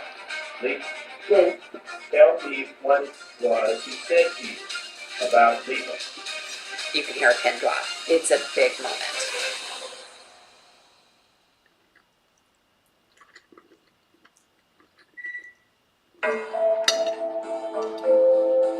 After 33 months of marriage, Suki files for divorce from Jim. Not surprisingly, it's another disputed divorce. But what might have been typical testimony about alimony takes a sudden turn in court. Tell me what it was he said to you about Lisa. He hired someone to better with her. I'm sorry? He hired someone to better with her. She claimed that he confessed to her that he had Lita killed. This became a bombshell in the investigation of the murder of Lita Sullivan. Suki Sullivan's divorce testimony may be big news for the FBI, but it has zero impact on the divorce judgment, which favors her husband, Jim Sullivan, in nearly every way. His divorce was complete, but his life full of turmoil was just beginning. The opulent ocean-facing Palm Beach Palace may look like something out of The Great Gatsby, but while we watched, a new chapter in a crime story was unfolding. We develop information here at WSB. There's going to be a raid on Jim Sullivan's Palm Beach mansion. And that is the biggest break in the Lita Sullivan case since the murder itself. Investigators from the FBI, Atlanta Police, and the Georgia Bureau of Investigation were on the grounds of a mansion identified as that of James Sullivan. All of a sudden, Jim Sullivan is clearly in the crosshairs of federal authorities. They got a tip that Jim, now a convicted felon, has guns in the house. Yeah. Of course, you're not allowed to have guns if you're a convicted felon. So they put together a sweeping affidavit to get a search warrant. We did see a number of guns loaded into a car and this box carried out. When they found the guns, he was in violation of his probation, and so he went to jail for 9 months. All this time, a federal grand jury has been convening in Atlanta. They've got what they found in the mansion. They got what they found in the phone records. They've got Suki Sullivan. They've got the neighbors. What they don't have are the identities of the hit team. There's a problem, though. We, the federal government, have a 5-year statute of limitations, which is going to be up on January 16th of 92. With 5 or 6 days to go before it expired, the U.S. Attorney made a bold decision. We're going to take our best shot with what we got right now, so they indict Jim Sullivan. Jim Sullivan is indicted on multiple counts of arranging Lita's murder for hire through interstate phone calls. Millionaire James V. Sullivan is on trial in connection with an alleged murder for hire plot. Here he arrives for the first day of trial testimony. It was a trial that transfixed Atlanta. I mean, it was something we were covering on basically a daily basis. But we couldn't have it on camera because it's federal court. It looks like the family is finally going to have some accountability for the murder of their daughter, Lita.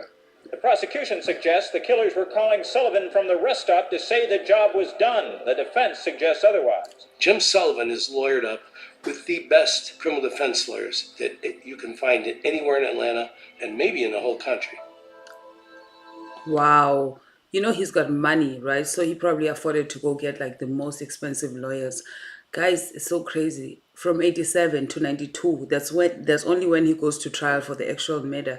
But I just feel like there's really no rest for the wicked. You know, when they say there's no rest for the wicked, I just feel like from the time that he murdered the wife, there really wasn't no peace. The only just time that he enjoyed a little bit of life, which I don't even think he enjoyed, is when he was married to Suki, which was so short-lived. Was it only 30-something months? You know, married to Suki just for that little moment when they cleared him temporarily. After that, he went to go to jail for violating like his own what do you call it, like his own case. Because remember, after he did the whole car thing and he was found guilty for lying on the wife and got divorced by the wife, he actually was not supposed to have firearms with him. That was part of like just what do they call it? He violated his, what do they call it? I don't know the thing they call it, with his case or whatever, but he was not supposed to have, because he was still under house arrest, so he was not supposed to have guns with him. So when they raided his house, they found guns. That alone put him in jail for 9 months. So which means between 87, when that wife died, in 1992, he already had 2 years of just like so much chaos, going to jail for something different from this that's actually coming to finish him, because the detectives all along were just collecting evidence. There is no evidence at this point in this case who placed that call or whether that call was placed by anyone connected with the crime. The prosecutor spent 2 weeks telling their side of the story. That's his Suki, lawyer. the woman he married months after Lita's death, delivered some of the most dramatic testimony the jury has heard. They build what they feel like is a really strong case. And then a big bombshell hits. The judge says that I'm forced to dismiss this case for lack of evidence. Judge Marvin Shue ruled that, in effect, even if Sullivan may have been involved in the murder for hire, the government fell short in proving the phone calls related to the murder. This is one of the most difficult decisions I had to make because I firmly believe in the jury system. And then he looks at Jim and he says, "You've been acquitted."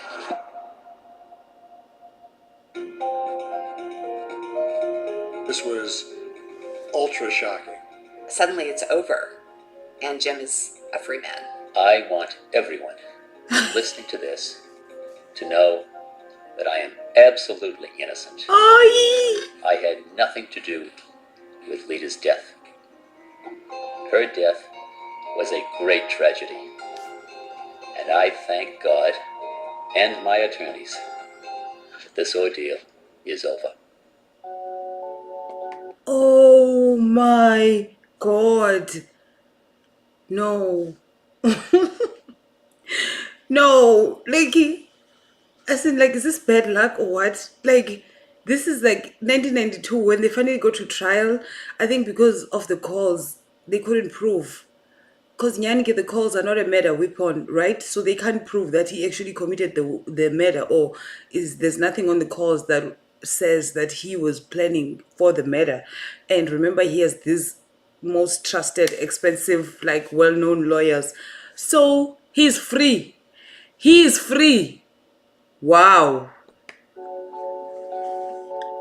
The family at that point, I guess, is just sort of at a loss.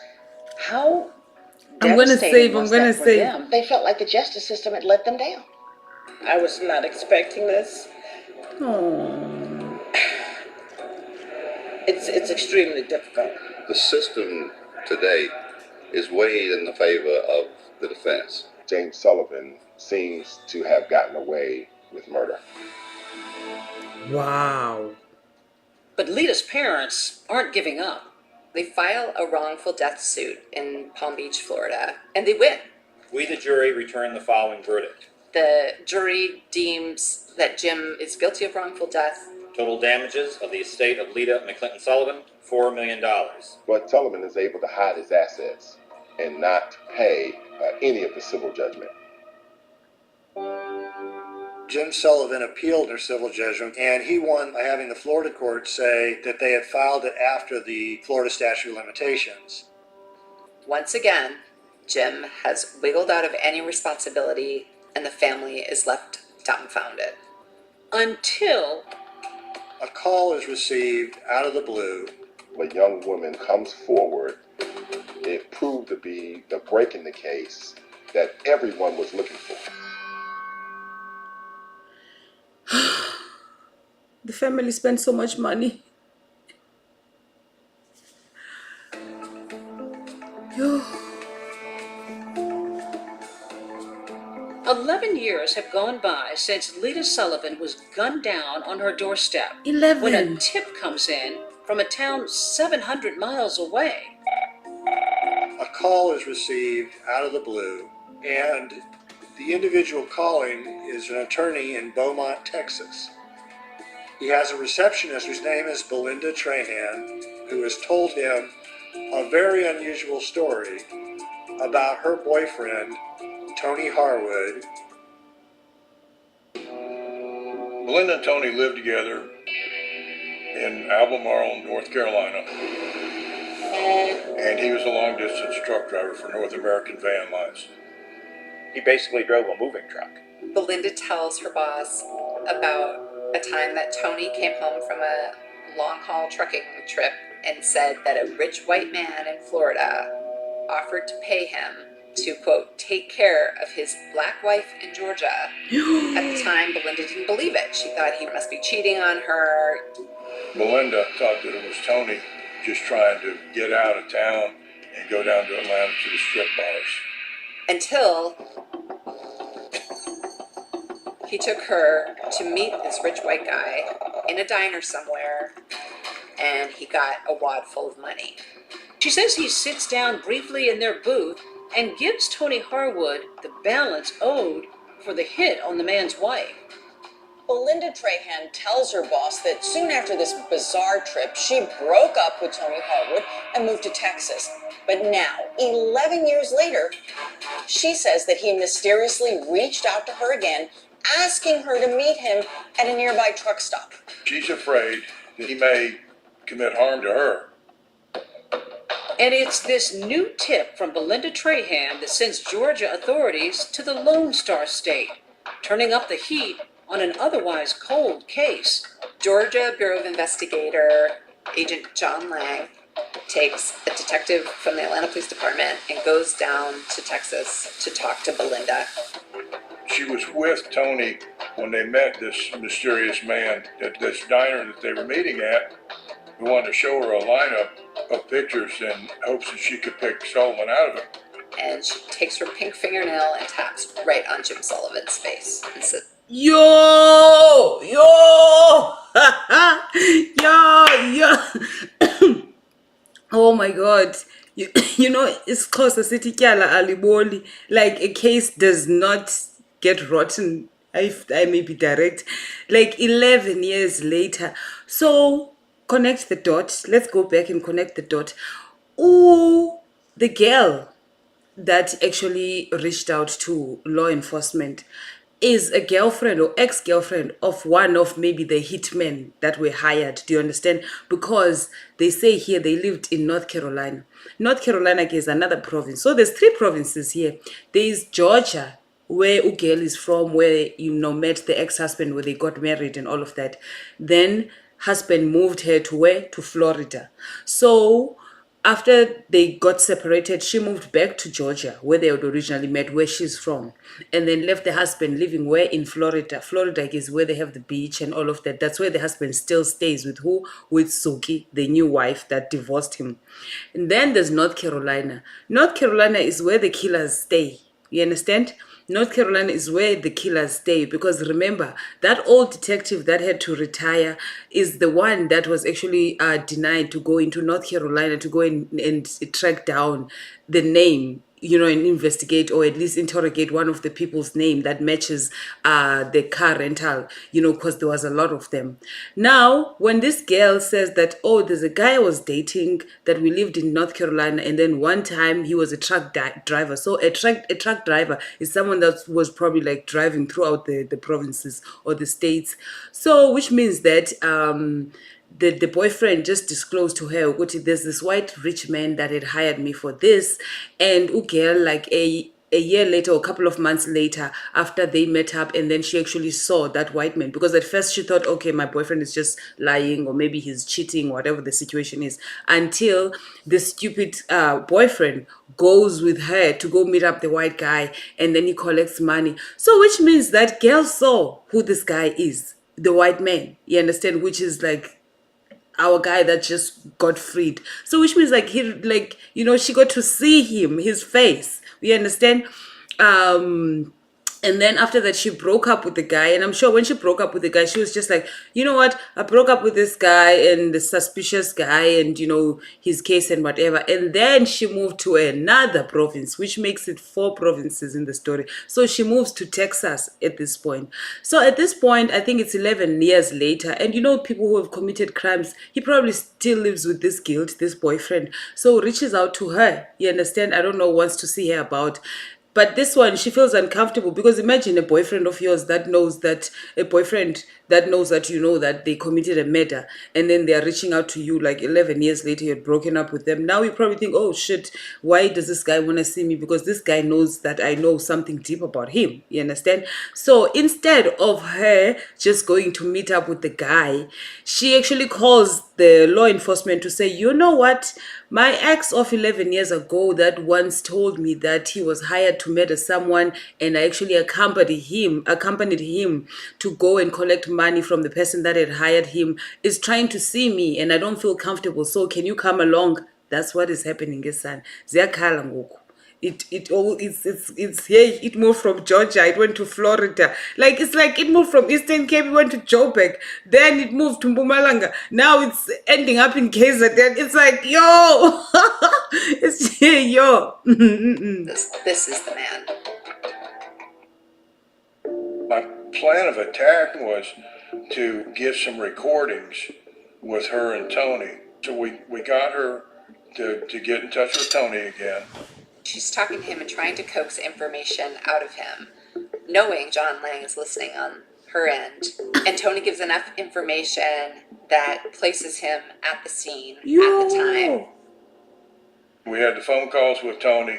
She picked Jim Sullivan out of the lineup, but there was still more investigation to do.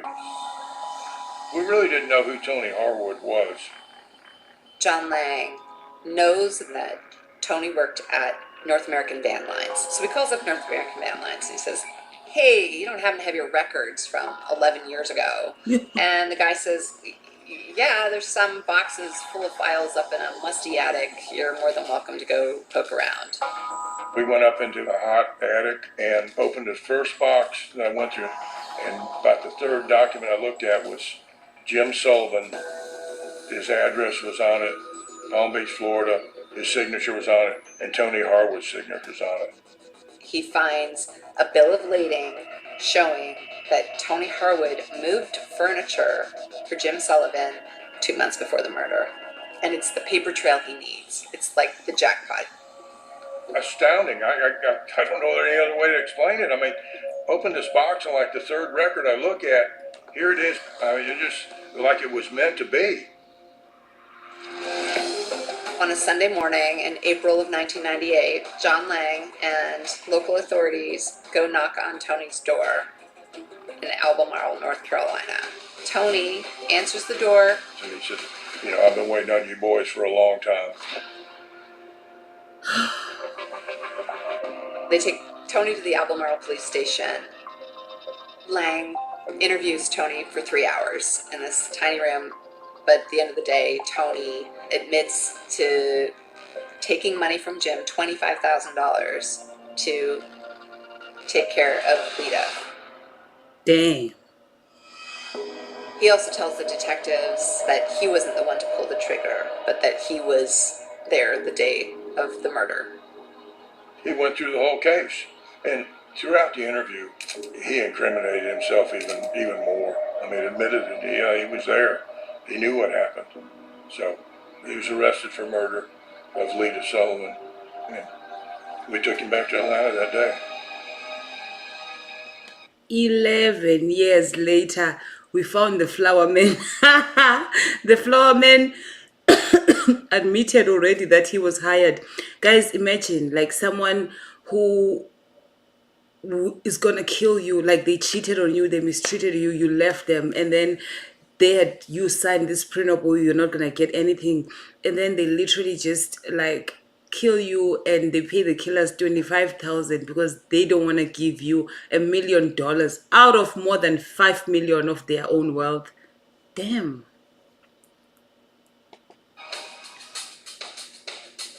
After Tony's arrest, things moved pretty quickly.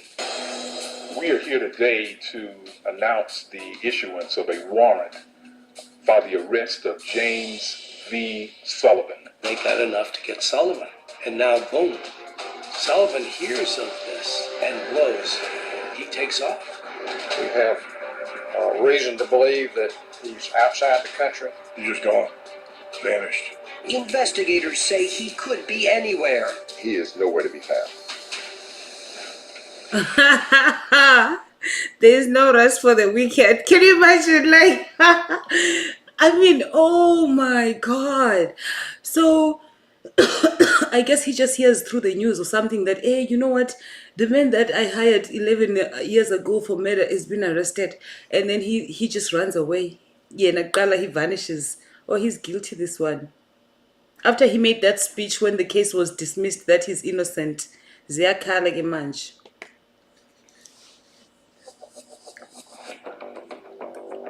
We certainly do not know where Mr. Sullivan is. We have reason to believe that he's outside the country. More than a decade after his wife Lita was murdered, Jim Sullivan seems to be playing a game of catch me if you can with authorities. There is an international manhunt for James Sullivan.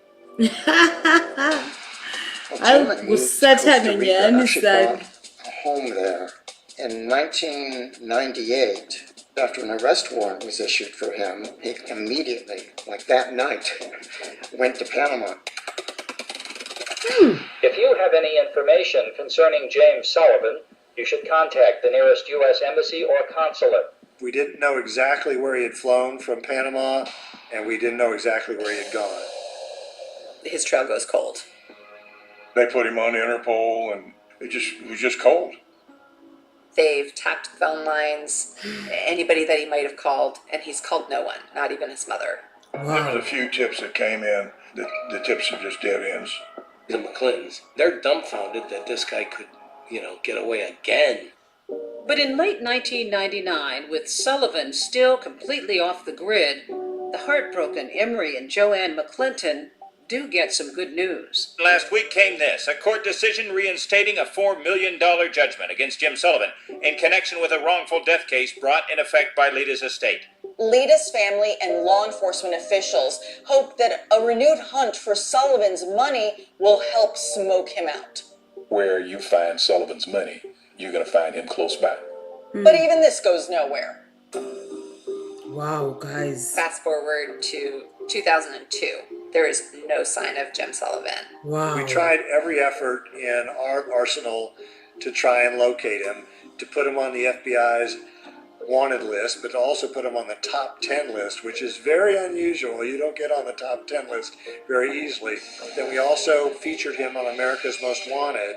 The most recent picture we have of Sullivan is at least 5 years old, so the FBI age-enhanced this photo, which may bear a closer resemblance to Sullivan's appearance today. If you recognize James Sullivan from either of these photographs, call us now at 1-800-CRIME-TV. A man sees America's Most Wanted on television and goes, I know that guy. He lives in my condo complex in Chiang, Thailand. And sure enough, he calls the authorities. He went to Panama, to Venezuela, and eventually to Thailand, where he had a beachfront condo. He spends his days walking on the beach, How dare. sitting by the pool, occasionally playing tennis, as though no other troubles in the world. Wow. The Thai police knock on Jim Sullivan's door on July 2nd, 2002, and say, "You're under arrest." Hold on. The McClintons can hardly believe it. We found out from the FBI, and that. Hi, Shem. I feel so bad for these parents, guys. 2002. Who can do the math? From 1987, 2002. I mean, these parents have just been going through a lot. Also, why is he hiding his face? Like, you already been on America's Most Wanted. Everyone knows you at this point. You moved from Panama to, hey, found in Thailand, living by the beach. Chongamamela, this is rich people's matter problems. Was a moment of jubilation. Wow. 15 years is a long time. Wow. To concentrate on the loss of a daughter. And we had determination, and we had the will, but we also had all of these individuals behind us.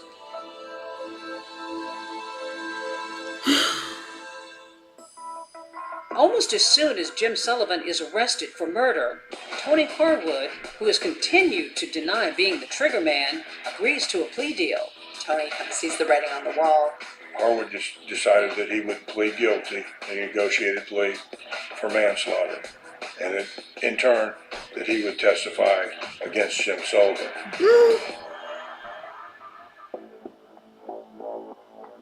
It took 2 years, but he finally was extradited back to Atlanta in 2004. He got off the plane. He was wearing a single shoe because he had such terrible gout in his foot. But he gets off and gets taken to Fulton County Jail. Wow. And there's this sort of cumulative sigh of relief. To be clear, Sullivan being tried for murder in Georgia is not double jeopardy. For one thing, it is a state case, and the previous one was a federal case, and that specifically was for arranging Lita's murder for hire over the phone. The elected district attorney appoints me along with a couple of other lawyers to prosecute the case. So you understand what's happening. Remember that case that got closed? It was a federal case, which is like it was a national case where they were investigating him for premeditated murder. You understand? Not the actual murder charge. But they couldn't prove it through the phone calls. So which means that like the national department was handling that, and because they couldn't prove it, it got dismissed. Now that they found him, he's being trialed back in the province where he initially met and they got married, because that's where the murder happened, in Georgia. So now this is being handled by the province itself, like the state of Georgia. Where this becomes like a disadvantage for me, where I feel like it becomes messed up, like, how the American law and the system works, is like, if now it's a provincial case, it's almost like never as big as what it would have been if it was a national case. You understand? Because the actual murder, even though he did something so huge, but Ngoku, it's not a national case, because it's not handled nationally. It was handled by, the state where it happened. So I just kind of feel like that sucks. Anyway, I think being a criminal, it ages you. Like, he's so old, he's got a gout, he can't walk, he doesn't have shoes. This was a huge puzzle of a case. Right. How did your puzzle-solving skills come into play? There's no cutting corners. Hi, puzzle. And you spread the pieces out, and then you figure out what fits and what doesn't fit. And that's kind of what the prosecution of James Sullivan was like. It was putting together all these different pieces so that we could make sure that the prosecution of the case was done accurately and with integrity. What concerned you going into this trial? He was rich. He was a white male. He had escaped the federal authorities before, and he had two of the best criminal defense attorneys representing him. They are sharp, and if they can find a way out, they're going to find a way out. There will not be one shred of physical evidence that links Jim Sullivan to this crime. Jim has eluded justice so many times that there's a real palpable fear that he's going to get away with it, that he's going to elude justice again. So stressful. It's stressful. It's stressful. After nearly 20 years, Jim Sullivan is finally on trial here in Fulton County for the murder of his wife, Lita. For her heartbroken parents, this day couldn't come soon enough. 20 years. The pain, believe it or not, it increases. It does not decrease. The shock decreases. The depression decreases. But the pain continues. It was an A-team of prosecutors, great courtroom performers. Clem Rucker was the lead prosecutor, and Anna Grant, Kelly Hill, Sheila Ross. And the evidence will show that the person who sent that hitman to Lita's door is the only person in the world who could have profited from her death. It is the only person in the world who met Tony Harwood and paid him off for killing her. And is the only person in the world who fled halfway around the world to avoid facing you. Jury was 9 women and 3 men. The jury is also racially mixed. Jim Sullivan had Ed Garland and Don Samuel. Again, the people who won that big courtroom victory. Guys, for anybody who doesn't understand, each jury is like the system here in America where American citizens, they can be called by just the court to be part of a team that decides if someone is guilty or not. So I think the jury members is usually, if I'm not mistaken, I think it's 12. They would have like 12 people. Like they can just it happen. It can happen to anyone. Like they can just send a letter to my husband. Like they'll be like, hey, you know what? There's a case that is happening in this court in DC. We need you to come and be part of the jury. You just go there as a citizen and then listen, and then you'll be part of the team that decides. It's your right, just like as as part of like community and as part of like an American citizen. So this is just abantu abahlali who are actually like brought together to come and decide on this man's fate. Which I wish we had something like that in South Africa, because at the end of the day, I feel like, we would have the power to just in some way decide and not let the judge alone decide what's happening. Against the feds. What the state relies on is 2 types of evidence. Circumstantial evidence, and then the testimony of convict. The state initially started out the nature of the crime and what happened that morning. I heard 2 sounds. They sounded to me like steel hitting steel. I just didn't want to believe that it was a gun. And so I hesitated for a second, and then I really knew that it was a gun. She was able to squeeze my hand each time I spoke with her, like she understood what I was saying. And for many, many years after this, I thought that's all it was. Then one day I realized that she was comforting me more than I was comforting her. That was the sort of lady I felt she was. They had the phone calls that the FBI had found. There was a call from this room to Mr. Sullivan's home at 7:44 in the morning. But all this testimony notwithstanding, it's Belinda Trahan and Tony Harwood who everybody wants to hear from. Belinda Trahan was the most important witness in the case. He told me that some white guy wanted to take out his black wife.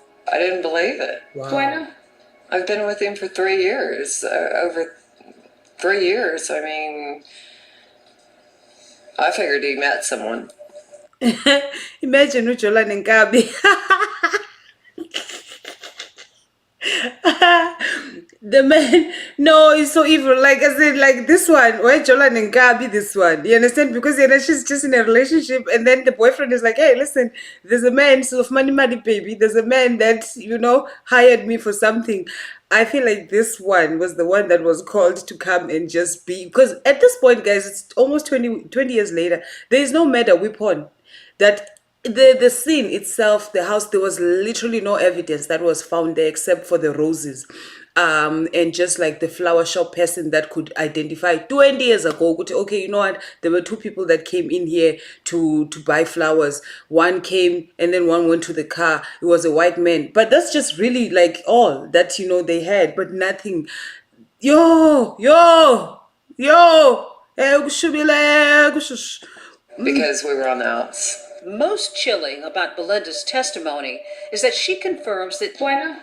I've been with him for 3 years. Over 3 years. I mean, I figured he met someone because we were on the outs. Most chilling about Belinda's testimony is that she confirms that there was at least one failed attempt on Lita's life. She testifies that when Tony had gone to Lita's house on January 13th, that she didn't come to the door. They drove back to North Carolina and told Belinda that, it didn't work. But Belinda testifies that hearing that from her boyfriend left her incredulous. I said, just don't even lie to me. I said, because anyone knows that if you wanted to get a woman to answer the door, all you would have to do is take flowers to the door. Wow. Guys, this is a lot. This is just a lot. You see what is happening here? So, oh my God. Oh my God. I'm like my brain is just like, oh my God. So, remember when the motel receipts were showing that they were actually there for 3 days. The murder happened on January 16th. So, which means that the murder was supposed to happen on January 13th. One, there was also evidence that someone came to knock at Linda's door on January 13th in the morning. Now, she is saying that on January 16th, it was second attempt, but Tiana, because she just probably just thought, okay, my man is cheating, like, why do you have to go back there? Why you know what I mean? I guess the boy was just like all over the place, and she was like, where are you going? What's going on?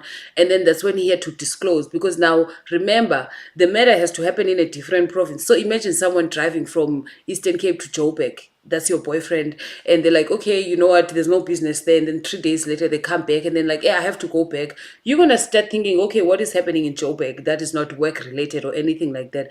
So it matches the whole statement of the 3 day the whole 3 days at the resort, at the hotel. The driving back, the car was driven in and out of North Carolina as well. So her statement matches exactly the record that the police have. It's crazy. It's crazy. Let me play back. Just don't even lie to me. I said, because anyone knows that if you wanted to get a woman to answer the door, all you would have to do is take flowers to the door. Wow. Did you in any way mean for that to be a suggestion as to how to get the job accomplished? No, not at all. Why would she say that? I just don't understand why she would say that. So if I just feel like she's so wrong. I'm so disappointed. Like, imagine if your boyfriend tells you that, oh, there's a man that hired me to go and kill, like, his wife. And then you go and then you try and then it doesn't work out. And then you drive back from that province. And then 3 days later, and I'm like, oh, that's so dumb. How do you not know that the best way to get a woman, because I guess the boyfriend came back and explained that, oh, you know what, she didn't open the door. And then this one is like, everybody knows that the best way to get a woman to open their door is if you bring flowers. So in some way I'm just like, so you were in support of this as just so you can get money, you're in support of like your boyfriend going to kill this woman to even suggest that they should get flowers. That is sad. Take flowers to the door. Did you in any way mean for that to be a suggestion as to how to get the job accomplished? No, not at all. No. Here's Belinda Trahan, and she is falling on the sword about what she did. She suggested the flowers. She suggested the flowers, and she admitted that on the stand. You brought in the diner booth where they sat. Why couldn't you just tell the jury and show pictures? I want you to see the puzzle once it's all put together. Yeah, I can show you the box. I can show you a photograph of it. But when I put it together and I show it to you, you'll never forget it. Push the paper across the table. This is the court. On it and took it from there. And there was a particular moment when she is asked to stand up in court and identify the person she witnessed give Tony Harwood an envelope full of money. Please, point it out. It's right there. Yo! You can't even make eye contact. Your Honor, may the record reflect the witness has identified the defendant, James Sullivan. But if prosecutors feel like Belinda Trahan's testimony is helping their case, they have to know that it's just as big a risk to put Tony Harwood on the stand. Can you show the jurors the body language Mr. Sullivan used and the tone of voice, if it's possible, that he used when he was explaining to you that his wife, Lita, was a problem? You know, I've got this wife of mine up in Atlanta, and she is just trying to take everything I've got. And I don't know what to do about it. I need someone to take care of my problem. Do you know anybody can possibly take care of my problem for me? Because I need some help here. We could prove Tony Harwood and James Sullivan actually met each other. So I spent the first part of Tony Harwood's examination confirming his signature on the hotel receipt. And the signature, John Kerr. The fact that he actually went to the flower shop. Who actually went inside the flower shop to purchase the flowers? I did. They had Tony Harwood saying that he was the one who made the collect call to Jim Sullivan's house. What did you say to him? I said, Merry Christmas. And he said, I understand. That was it. What were you trying to convey to Mr. Sullivan by giving him that signal, those code words? That his problem was taken care of. The defense had their chance to cross-examine Harwood. Wow. Not a single question. The two key witnesses were, of course, Belinda Trahan and Tony Harwood. And so, in closing arguments, the defense assailed their credibility. You should reject everything that came out of his mouth. Harwood says an envelope in the bathroom. She says an envelope at this booth over here. Garland presents to the jury a letter-sized envelope stuffed with bills. Harwood had said it was all cash in $20 bills. She said, oops, some of it fell out. Some more. It won't fit in an envelope. The whole story just doesn't make sense. In your closing arguments, you actually brought in a doorbell. Why? What was the point? I wanted the jurors to have that sense of what Lita Sullivan experienced right before her murder. An ordinary moment. In an ordinary moment. The second reason why I did it is because James Sullivan liked to read books. And one of his favorite authors wrote a book called For Whom the Bell Tolls. I'm going to ask you through your verdict of guilty to each and every count to tell James Vincent Sullivan for whom the bell tolls. Tell him that it tolls for thee.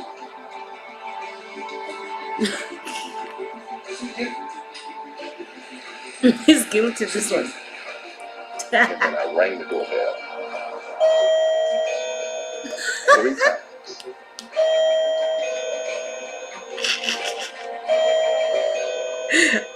This is the kind of lawyer I want to bring the doorbell to the courthouse. Dee-dum. Do you remember 20 years ago? Dee-dum. 3 times in the guy. He bought the restaurant to demonstrate the money exchange. He brought the doorbell to demonstrate the murder morning. As the jury goes out to deliberate, I think there's a real fear. Are they going to do it this time, or is it going to be like every other time? Sure. I do not see this as a slam dunk for the state. Sure. There's this anxiety. You're worried, but you're hopeful. I don't care who you talk to that does this kind of work as a litigator. They will tell you, oh, I can look at the jurors and I probably can tell you what they're going to do. No, you don't. So stressed. You don't. Sure. Yo.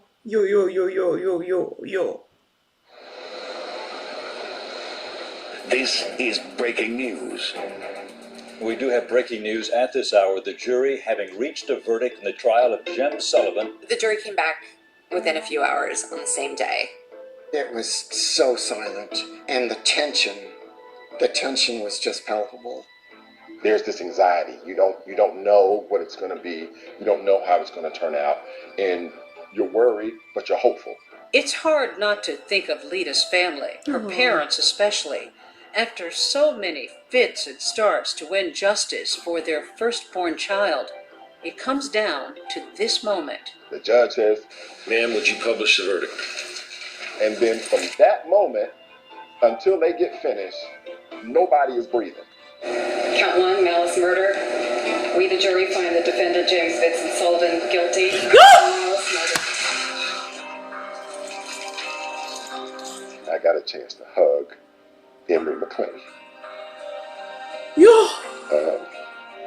I had never been hugged so tight before. This was his baby. And we had finally, after 19 years, brought that man a sense of satisfaction. I'll never forget it.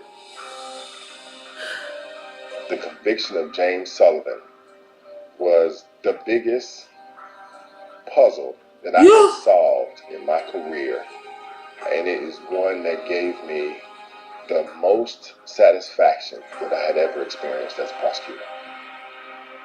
The court hears victim impact statements. What a loss it was to have Lita gone in their lives. Hi, son. I dream of Lita often. She is smiling and walking in my direction, and I in hers. But we never reach each other. The jury came back and gave him life in prison without the possibility of parole. I am so very pleased, and I'm happy. What we were waiting for was something in our judicial system, something to happen and to bring it all together, and that's what you see today. Why did it take 20 years, do you think? It goes back to the resources. He had privilege? White privilege. Wow. Completely. He knew how to manipulate people. Wow. And he had the resources to do that. You've got a black victim. You've got a white defendant. Did race hover in this courtroom over this case at all? I think in our criminal justice system, unfortunately, race always permeates throughout a case. But I'm thankful to say the evidence in the case overcame that racial component. They never received any money. Is there money? Where is this money? He's been able to secret his money. For the McClintons, seeing him rot in a prison in South Georgia brings them a whole lot more satisfaction. This is a woman who you never met, I've never met, most of the people involved in this case never met her, and yet her life really made an impact. When somebody dies in this kind of manner, they don't stop being a member of the family, they don't stop being a member of the community, they never stop mattering.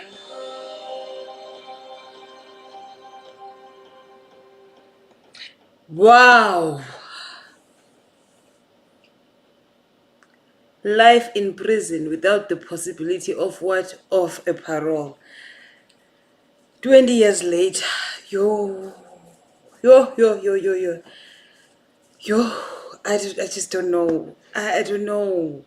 I don't know what to I mean, I just feel like a part of me, for me, like with a case like this, I'm like, damn, this man got to be outside jail for 19 years and literally like live his life, went from country to country, living near the beach.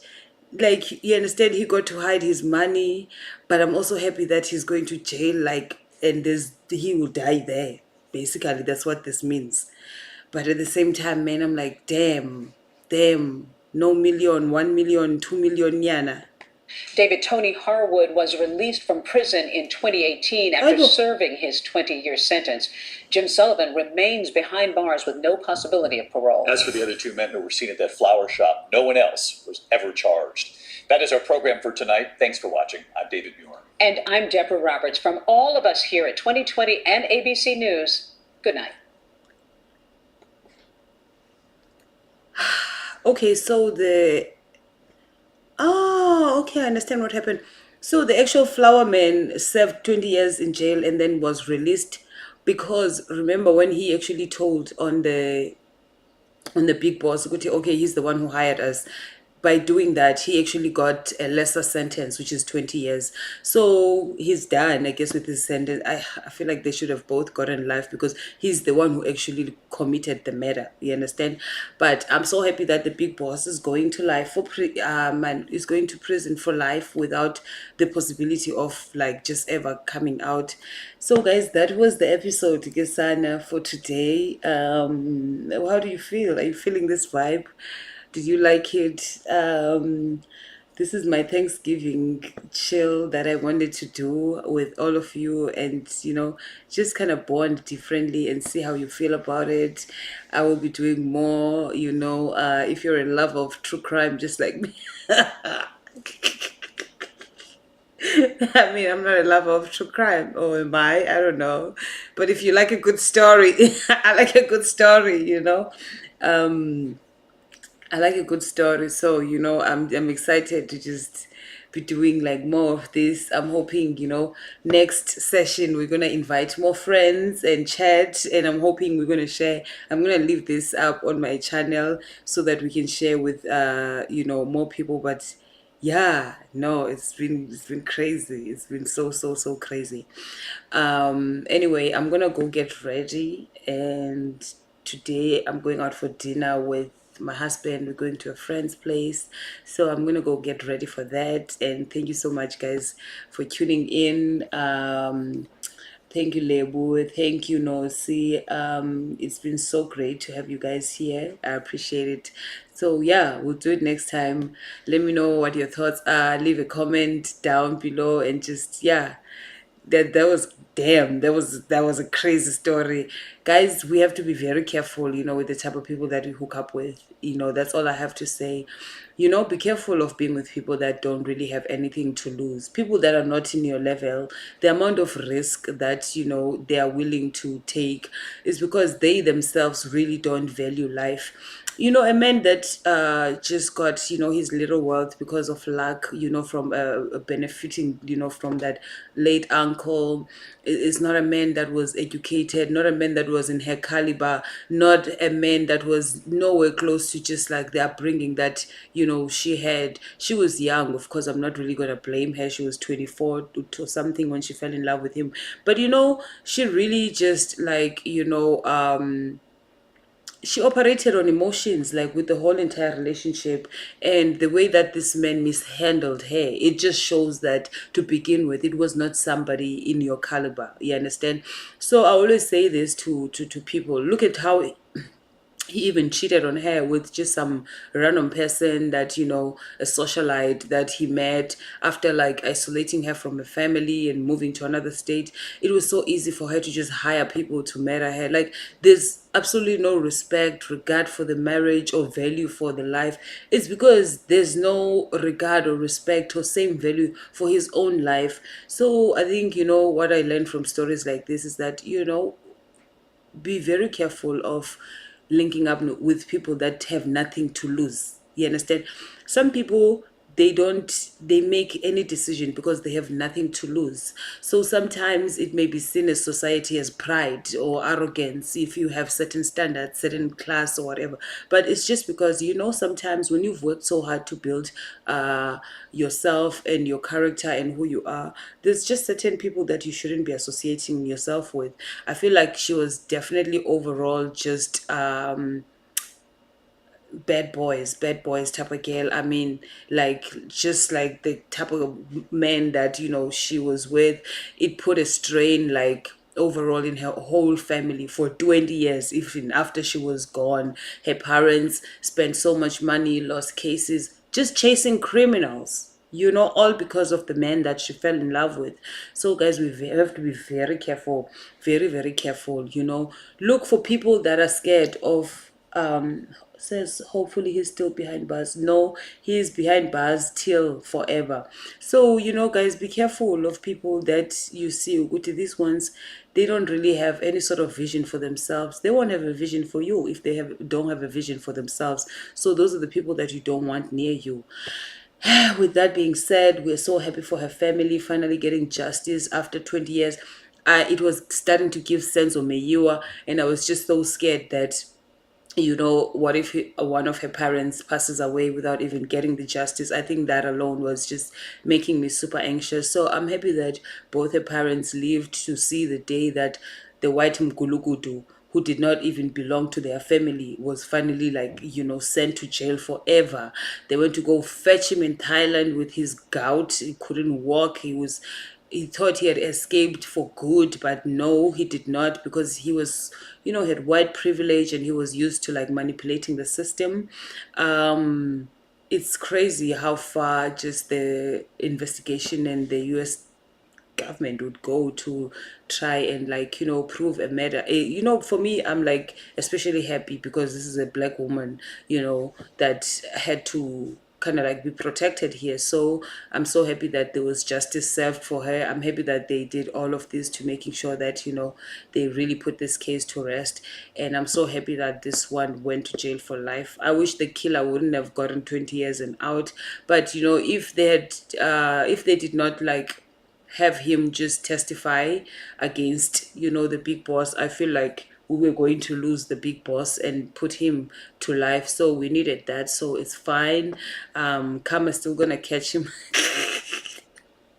I don't know. For me, I just feel like, when it comes to death for death, like, if you kill someone, I just feel like I don't understand why you're out here breathing if you had the power to take somebody else's life. So, yes, he served his 20 years, but I would just never be okay with walking around with a killer in society. I am personally not okay with that. But with that being said, guys, that is the end of the live. And, we're going to build on this. I'm enjoying this. This is something that I enjoy doing on my own. So I wanted to come here and share this moment with you guys and see how you guys feel. So let me go and get ready for my Thanksgiving. Happy Thanksgiving to everyone. I love you. Mwah. Bye. Oh my God. Oh my God. Oh my God. Oh my God. How do I end it, Gisan?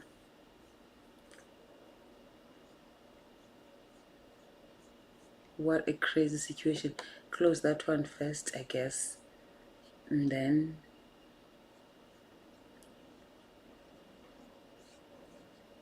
wow.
Okay.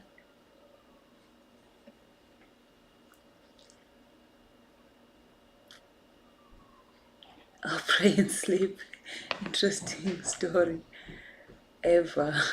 Yeah, thank you so much, Nosy. You've been my angel staying here. It's been so good. Baby, I don't know how to stop the thing. Ndakabawo. Kauze. You are.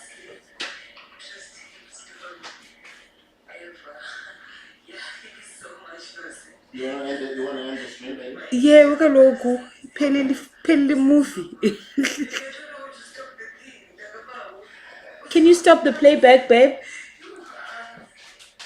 Can we stop the playback? Yeah. I don't want it on my recording. Sorry. Yeah. Can we stop it, please? Oh my god, oh my god. It's been so crazy. Okay. What a crazy story. I'm gonna save it, Nosy. I'm gonna